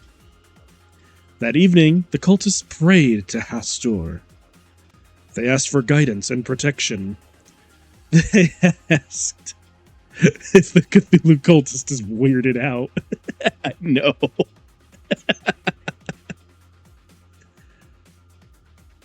Oh my god. They asked for guidance and protection. They asked that their dead be avenged. They asked that they be allowed to continue serving. Or at least that was the intent. One of the slides had been changed to say something more like Alhuya al Cthulhu Fatagan Glikli Far al Is Arcus Fal Depwa. One horrible tentacled monstrosity per member saying the prayers out loud. The GM assumed that we would crash the show. We chose instead to barricade the doors and leave. After the horrors had ripped apart the cultists, they turned on each other. Soon the hall was only left with the dead and dying, while some stone-cold motherfuckers shot pool across town. God dang it, I love that. However, we didn't account for one thing. Hastur wasn't the only game in town, and a high priest of Cthulhu felt 100 monsters being called into the world in his master's name. He investigates and finds the scene of the crime, and then he looks into the earlier summoning performed by Henderson. Okay, why did you nuke Cthulhu? He stole my garden gnomes. Now you're getting it.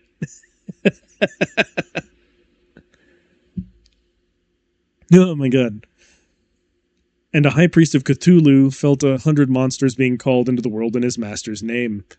He investigates and finds the scene of the crime, and then looks into the earlier summoning performed by Henderson. Gravely insulted by the turn of affairs, he uses a sympathetic binding by using what little remained of the corpse to sick a pair of hellhounds on Henderson, before returning to his meditations. When they catch up to him, Will's already gone home, the kids are sleeping, and Henderson's going for a walk with Malcolm. We're in the park not far from his house, about to part ways when we hear a horrible snarling noise. Pistols drawn, we get a lucky shot off and kill one of them, while the second one leaps onto Henderson's face. He throws it off and dodges its second coming. Guess who gets a crit to the fucking throat? Fucking guess. Yes, I'm still bitter that no character other than Simon survived across multiple sessions. So as the monster kills me, Henderson manages to get a few solid kicks into it. The summoner, having detected a kill from his beasts, dismissed the survivor, assuming it was the kill he desired. Henderson called the cops, and Mal was given a small but tasteful funeral at the military's expense. The official police reports read it off as a mauling by some dogs that apparently had escaped. Heavily wounded. The surviving party members raised a glass in his name, while you and I are going to diverge from the sad scene. That night on the way home, I had a terrible premonition. I now wonder, looking back, if this is the same fey mood that took Mike the evening he created Henderson. I lurked forums, googled strategies, shared small snippets of my sob story online while I accumulated my knowledge. Henderson was born of madness, and a man's hatred towards blind antagonism. I, on the other hand, turned my eyes toward a magic more solid, practiced, dependable, evil. I delved into deliberate munchkinism for one express purpose: the creation of Simon Breckenridge, British spy. I knew setting out that I would never curb Henderson's madness. I could never hope to match it either. I therefore built Henderson's exact opposite: competent, sane, cunning. His karmic balance, the yin to his yang, his fucking soulmate in plot annihilation. The perfect support character. When utilized properly, a well-made / played support character is a fucking force multiplier for team effectiveness. Since Henderson was already wrecking the campaign harder than anything I could possibly design, I chose to co-opt Mike's efforts and make the Henderson situation exponentially worse. Since I've been absent for longer than intended from the whole director's cut thing I've been doing, I'm going to power through the rest of the story tonight, so excuse me while I go slip into something a bit more comfortable and grab a snack. Waffle House Millionaire? Simon was intentional? That explains so much. A self called nowhere. Man, I can't make shit up off the cuff like you can. Simon was like a week's effort. I skipped a couple of classes to perfect my technique. Switching away from the antics of Henderson for a little while, we take the action to London. Most spies who try James Bond level bullshit get killed. They get lost or abandoned by their own country. Most spies are not Simon Breckenridge. Due to careful manipulation of events behind the scenes, he managed to close multiple gaps in security, sleep with the most attractive ladies in town, and pass all the blame to other people. He had a distinguished career behind him, and retired at age 45 with enough embezzled government funds to have him tried for treason. Less than a week later, without his spy network in place, his country house was destroyed, and he goes back to work trying to figure out who killed his wife. His one lead skips town on a boat, so he goes to America with only one goal in mind: revenge. He knows that he'll have to use local conditions to his advantage, since he is going in blind and without a penny to his name. After all, the Crown could hardly be caught funding a covert operation stateside. I track the yacht and find out where it intends to make landfall. I send a wire back home and discover that it's an influential member of a group called the Disciples of the Yellow King. Looking around, it's not exactly hard to figure out why he might be interested in this town. Someone apparently declared war on his fucking religion. I decide that finding the group responsible for this would be a wise move, since the enemy of my enemy would make an excellent disposable asset for the given value of friend. Deciding to get set up bright and early the next day to search it out, I retire to a pub near my quaint hotel room, intending to sample the local fare. As I walk into Harry's pub, I'm greeted by a pair of people in the midst of a heated argument.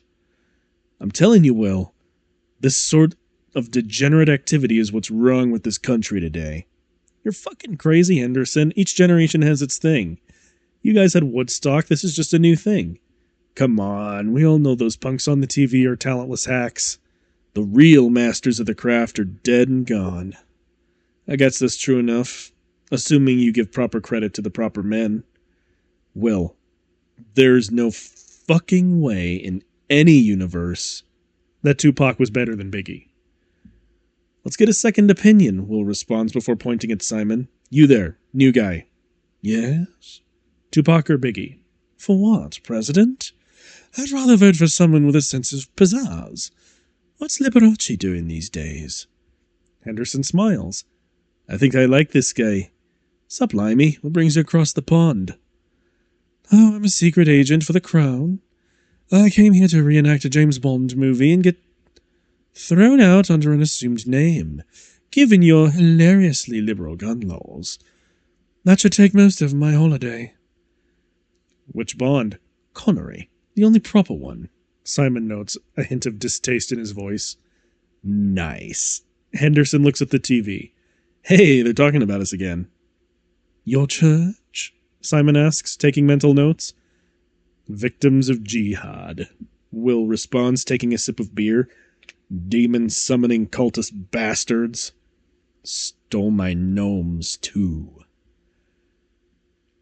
Why do you reckon they did that anyway? Will asks, turning to his compatriot. Nearest I can guess, some sort of ritual sacrifice. Henderson responds. By the way, that taxidermist ever finished stuffing that poodle?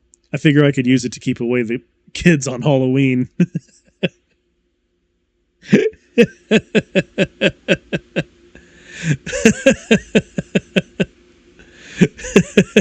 Okay, a stoned Joker and James Bond in retirement. Yup. 100%, my man, 100%. Oh my god. I know the music in the background stopped, but we should just keep going. I'm not going to switch the tracks yet. Let's see. Simon finishes his mental assessment. These morons will make for excellent cannon fodder. Gentlemen, a proposition. He then explains the yacht situation to both of them. While Henderson takes a call from Jimmy, he then laughs. Can you boys handle getting some parachutes and some speakers for a rock concert? I just had the best plan ever. What sort of plan is this? Will asks, watching Henderson intently. The best one ever. Come on, when have I ever lied to you? Refusing to explain further as he goes and leaves in his Buick to unknown destinations. Will lets out a sigh. I know where we can grab some speakers. You think you can get some parachutes? I think I can manage. We meet back up here tomorrow. So while we went off to do some very mundane things, Henderson went to the local Air Force base. He told the man at the gate that he was a veteran and needing to see a doctor, and then drove off to where the vehicles were kept. Since the GM had no idea how base security was supposed to work, he pretty much just walked up to a cargo chopper going through pre-flight checks and punched out the pilot before hooking up the Buick. He flew across town to an abandoned warehouse and parked the chopper before going home. There really isn't anything more to that story. Apparently, these were the worst MPs in the history of our armed forces. We all come back to the bar, and Simon informs the group that the yacht will arrive in 2 days' time. Henderson and Jimmy rig up a thing that would let them control the various flight charges and speakers from a cheap laptop, while Simon reacquainted himself with the controls of a helicopter. The theft and dropping of the yacht clearly happened at this point, so I'm not going to bother reposting that part of the tale here. My version wouldn't be nearly as funny as the way Mike wrote it anyway. Waffle House Millionaire. I totally expected more resistance. I planned that shit out like a Shadowrun style attack, and then nothing happened. I just kind of walked in and jacked the chopper. Hilariously, I had no fly a chopper related skills, even in the backstory. GM just assumed it was there, and I went.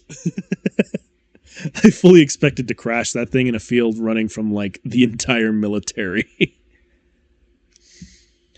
At this point in the game, having dropped the yacht, we were under no illusions what was going to happen next. The GM gave up the investigative undertones. We gave up on disguising our war. I don't know why, but the GM refused to give us a cop-out. He didn't want us to just rage quit. He didn't want to just rage quit and go rocks fall, everyone dies.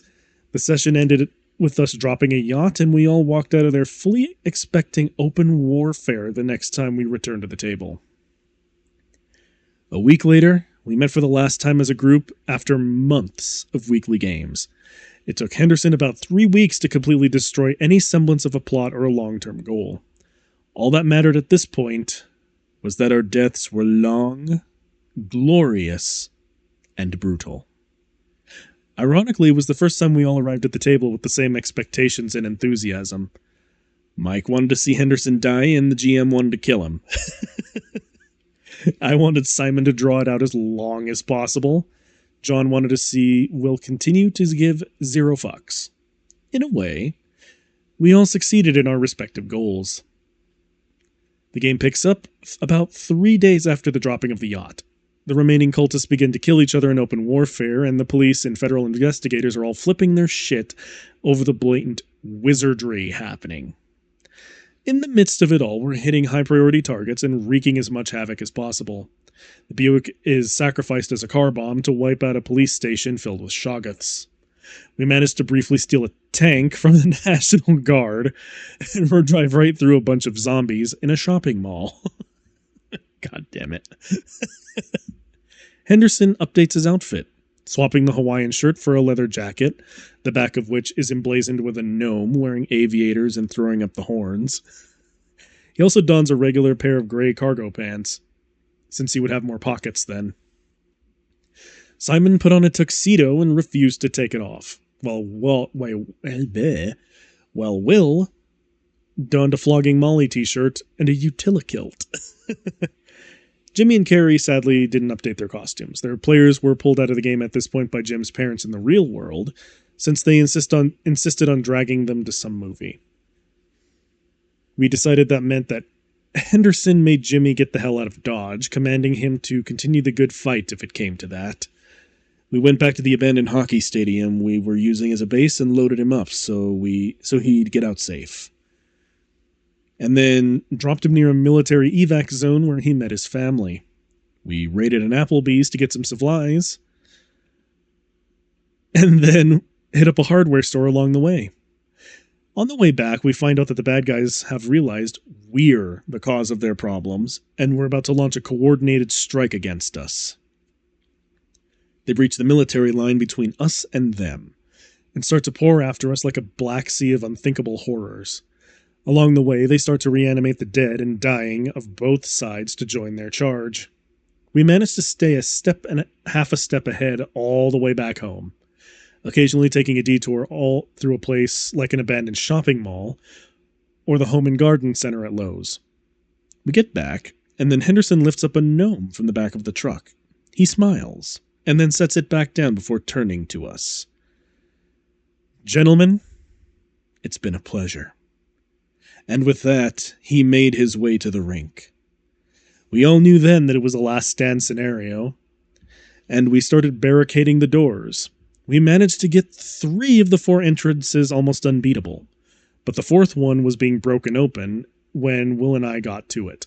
Simon told him to go and make sure he took as many with him as he could before walking into the mast to rejoin his wife. Will stole a Zamboni out of storage and set a new high score while running over zombies and throwing ammo and such to Henderson.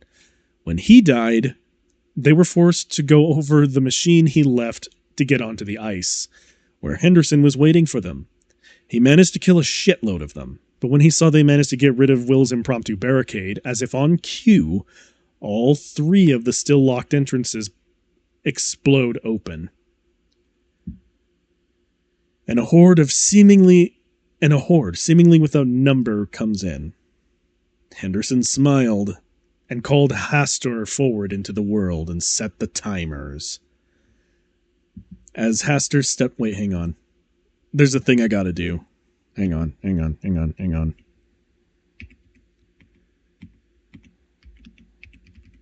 I have to do this. I have to do this for this part of the story. Okay,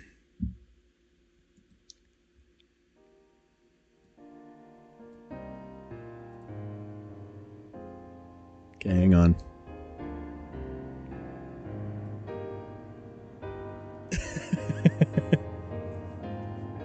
Alright, I'm gonna let the song kind of go for a little bit.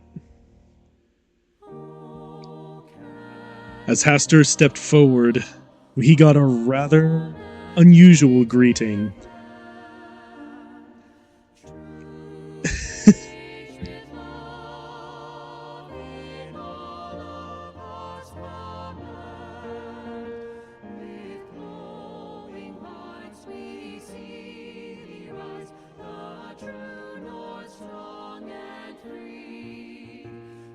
The King in Yellow pauses while Mike apparently hits the limit of the internal clock he's been ticking off in his head.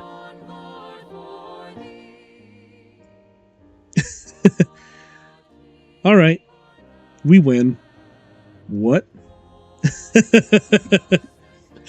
Yes, Jason, yes. The Canadian national anthem.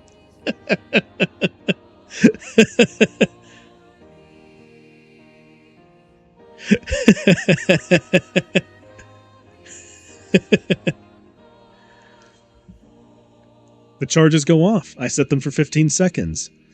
I needed to make sure that he had enough time to arrive, but not enough time to actually arrive. What? Yeah, Jason's doing the Canadian national anthem. Let's go. Hell yeah.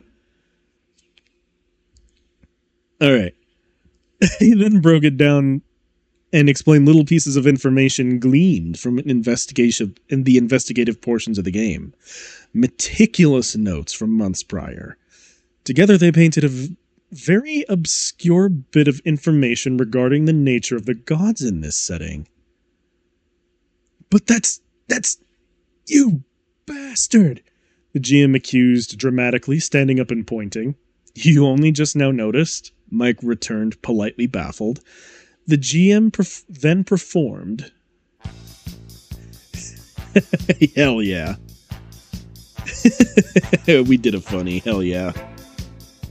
The GM then performed the first and only table flip I had ever seen in my years of gaming before leaving in a huff. He preformed. Then after a few moments of awkward silence, I realized that for all the bullshit, it wasn't really a satisfying ending. I'm not sure what drove me to it, but I stood up, I picked up the table, and I moved to the now vacant GM seat. Henderson came to a few moments later, most of his body crushed in rubble. Hang on, I gotta play a different song now. There's one that I think fits for the moment.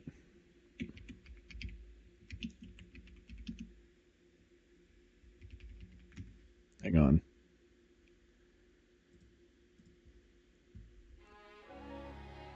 Here we go. A few moments later, most of his body crushed in rubble. A few feet away, he notices another figure. Sup? He wheezes while reaching into his coat with his one good arm, pulling out a joint he stashed away for future use. I'm dying, the form replies, his voice weak. I must commend you, human. I did not think you capable of such a task.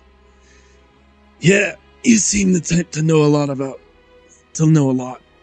Something I learned early in life was that no one expects a sucker punch from someone they underestimate. He then lights his slip with a smile. True, the form responds. You know, I've been following you. You know I never took your gnomes. Fuck, really? Well, now I might have feel like I overreacted a bit, he says with a cough. He then passes the blunt to Hastur, who after only a moment's hesitation accepts. You apparently gave them up for a charity auction, he informs him. You know, I figured out everything but one little detail. Mind if I ask you a question? Shoot. Is Henderson your first or last name? Man, I've got no fucking idea. Laughing, the man and the mad god died together moments later. Henderson's body was dragged from the rubble 2 days afterwards, and only Jimmy and Carrie and some old preacher man cared enough to attend his funeral. Hell yeah. Hell yeah, Jason. We laughing. That was fucking great. Waffle House Millionaire. To clarify in further detail, Henderson asked for them not to waste money on a corpse. His exact words were to just toss me in an old sack or something and send me to the dump. Ain't nobody gonna mourn me or give two shits I even lived. Jimmy opted to get him a rather nice coffin and pay for a decent funeral, even if there was only the two of them there to mourn. It amounted to nothing, but I felt oddly touched that he felt obliged or obligated to make the gesture. Will was buried nearby since they were apparently friends in life, and he didn't have much left in the world after his bar burnt down. Simon was quietly retrieved by his son and put to rest near his wife's grave a week later. Jimmy and Carrie managed to get into a nice college together, since the insurance from Henderson's life and homeowners insurance policies, as well as the money coming in from liquidating Will's assets, gave them a nice head start in life. Their story didn't quite end there, but I'll let that shit slide for now, since I know you guys only care about one epilogue. Henderson opened, his eyes fighting off a migraine, God only knows how long after, or how long later. He forces himself to his feet and squints around at the blank desert horizon. He looks at the mesas in the distance and the endless sands in every direction. Well, I'm either in hell or Utah. He lets out a deep sigh, realizing he's out of cigarettes. Utah, knowing my luck. He notices a town in the distance, and have no better idea on what to do next. He begins to wander in its direction. Man, that better not be a fucking mirage. Alright, that's it then. The official final end of the old man Henderson story. This was the definitive version, since neither I nor Waffle House Millionaire have much more to expand on from there. There is more of our hero, but it's not really just his tale anymore. Sometime in the future, I'll tell the story of the game I will never top as a GM. It was one of the first in many ways for me. It was the first game system I, quotes, designed. Parenthesis. Admittedly, it was mostly just Deadlands modded to hell. End parenthesis. It was the first full game I ran. It was the first campaign I named going into it. It was a game so successful and loved by my players that every one of the main characters ended up getting their own spin-off campaign. So that's it for Henderson. But keep your eyes peeled for when I lay out the Kings of Nowhere. I'm not going to half-ass it like I did this one, since it's the campaign I feel like I need to do justice. Let's see, how much more do I have? Oh, no, hang on. I should read this last bit. You know what, we're just going to go for broke, and then I'll show off all of the fan art, because the fan art's pretty dope. Alright. Next section is Eli Burning. Right, so the tale of old man Henderson ended when he died. Or so I thought. A friend of mine gave me a call and asked me if I wanted to play in a game he was going to run. The premise was this. There were various people who were surprisingly amazing during life, like how there's a normal engineer and then there's Tony Stark. There's a normal driver and then there's the Stig. There's a normal detective and then there's Sherlock Holmes.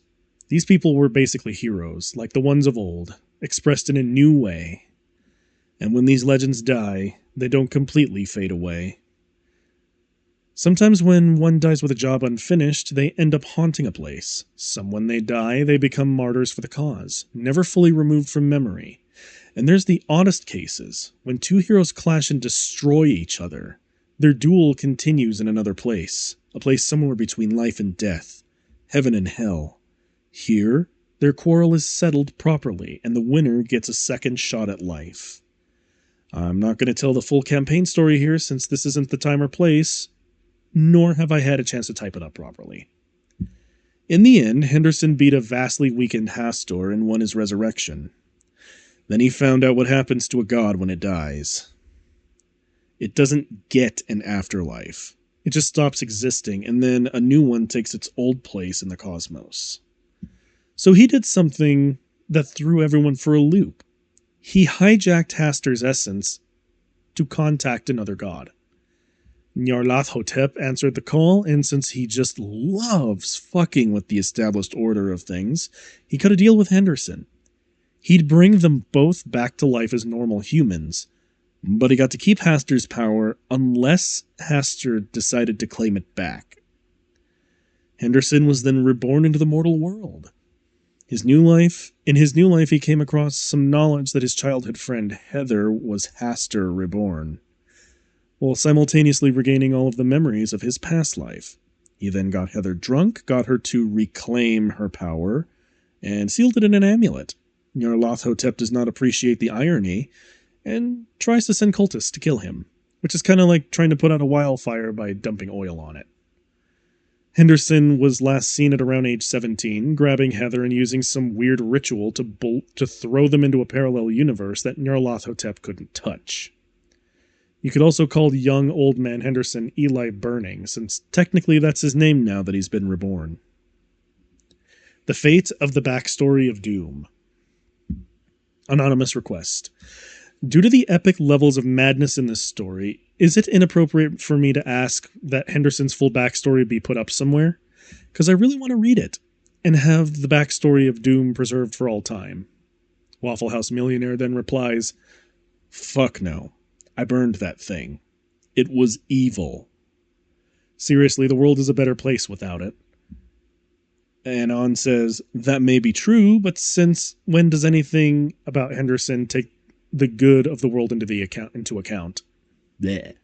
The backstory is part of the legend. Old Man Henderson's story can't be told in full without its release. Besides, it's 320 pages. The only people who will read it are those who need to use Henderson as inspiration. Parenthesis translation, have jackass GMs. Waffle House Millionaire. I burned that motherfucker. I'm pretty sure I've said that before. There's only ever existed one copy. It doesn't exist anymore, Anon. Take this up on the talk page if you really feel the need to keep doing this. You should have asked there to begin with. The made-up debate. Now, given all the awesome that presumably took place, as well as the backstory being, parenthesis, conveniently, if you want to phrase it like that, book burned. Naturally, some people believe, parenthesis, or are trying to convince others that Henderson's glorious rebellion against GM tyranny is nothing but a false tale. This has led to a debate among fat guys, as well as people on the board, on whether Waffle fooled everyone into thinking this actually happened or not. A common but flawed argument for the made-up tale theory is that no actual jackass GM would allow such plot derailment to happen. Considering your average DM-GM is not one that's a total asshole, has trouble keeping their party on the right track, would this GM fare any better? Waffle House Millionaire said that the players allowed this all to occur and cooperated at points, such as when they dropped the yacht. Plus, the GM could have easily just wanted to see where this was going and thus just let their hubris, in this case, their idea that no one would actually challenge their authority, get the better of them. Conversely, another flawed argument is that if it was fake, Henderson would have lived through it all. This is again flawed, as Henderson dying could have been added in for final dramatics and or making it seem more believable. Hell, this is more flawed than the argument above, and that's saying something. A much better argument in favor of the story being a fabrication is the simple fact that Waffle House Millionaire allegedly created a character who was a blatant homage to someone from a movie he'd never seen and who'd had a backstory partly written in a language he didn't speak. So either the tale is partly fictitious, or Waffle House Millionaire was being mentally influenced by an actual supernatural entity of some description. There's a bunch of other arguments that have variable merit, but going through them all would be its own article. Too long didn't read. Unless Waffle comes back and says something to confirm one of the sides here, we'll never know if it actually happened or not. Not that it really matters, since fictional campaign or not, its impact still stands. Alright. Well, now we're going to look at some of the fan art, because this stuff is freaking awesome. Look at this man. Look at him. Muggle damn cultists. Wait, I skipped one.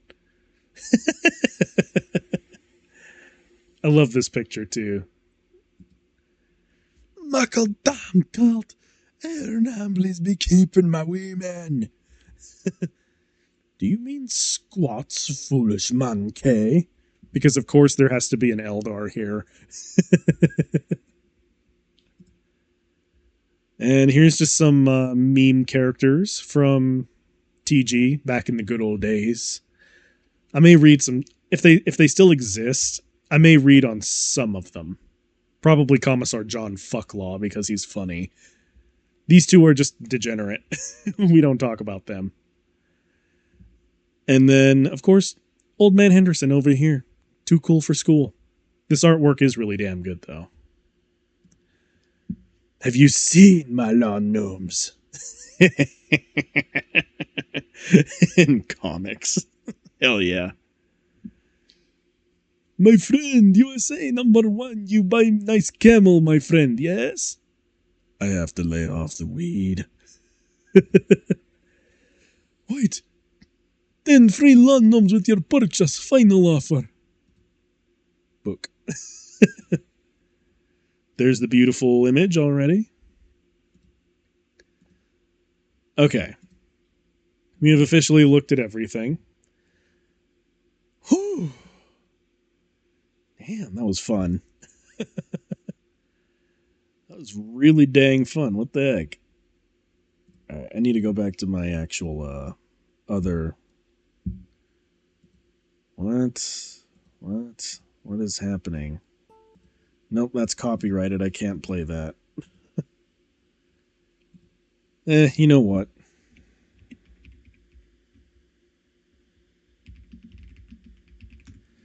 Hold up. I feel like I need to have a backtrack when I close out my sessions. I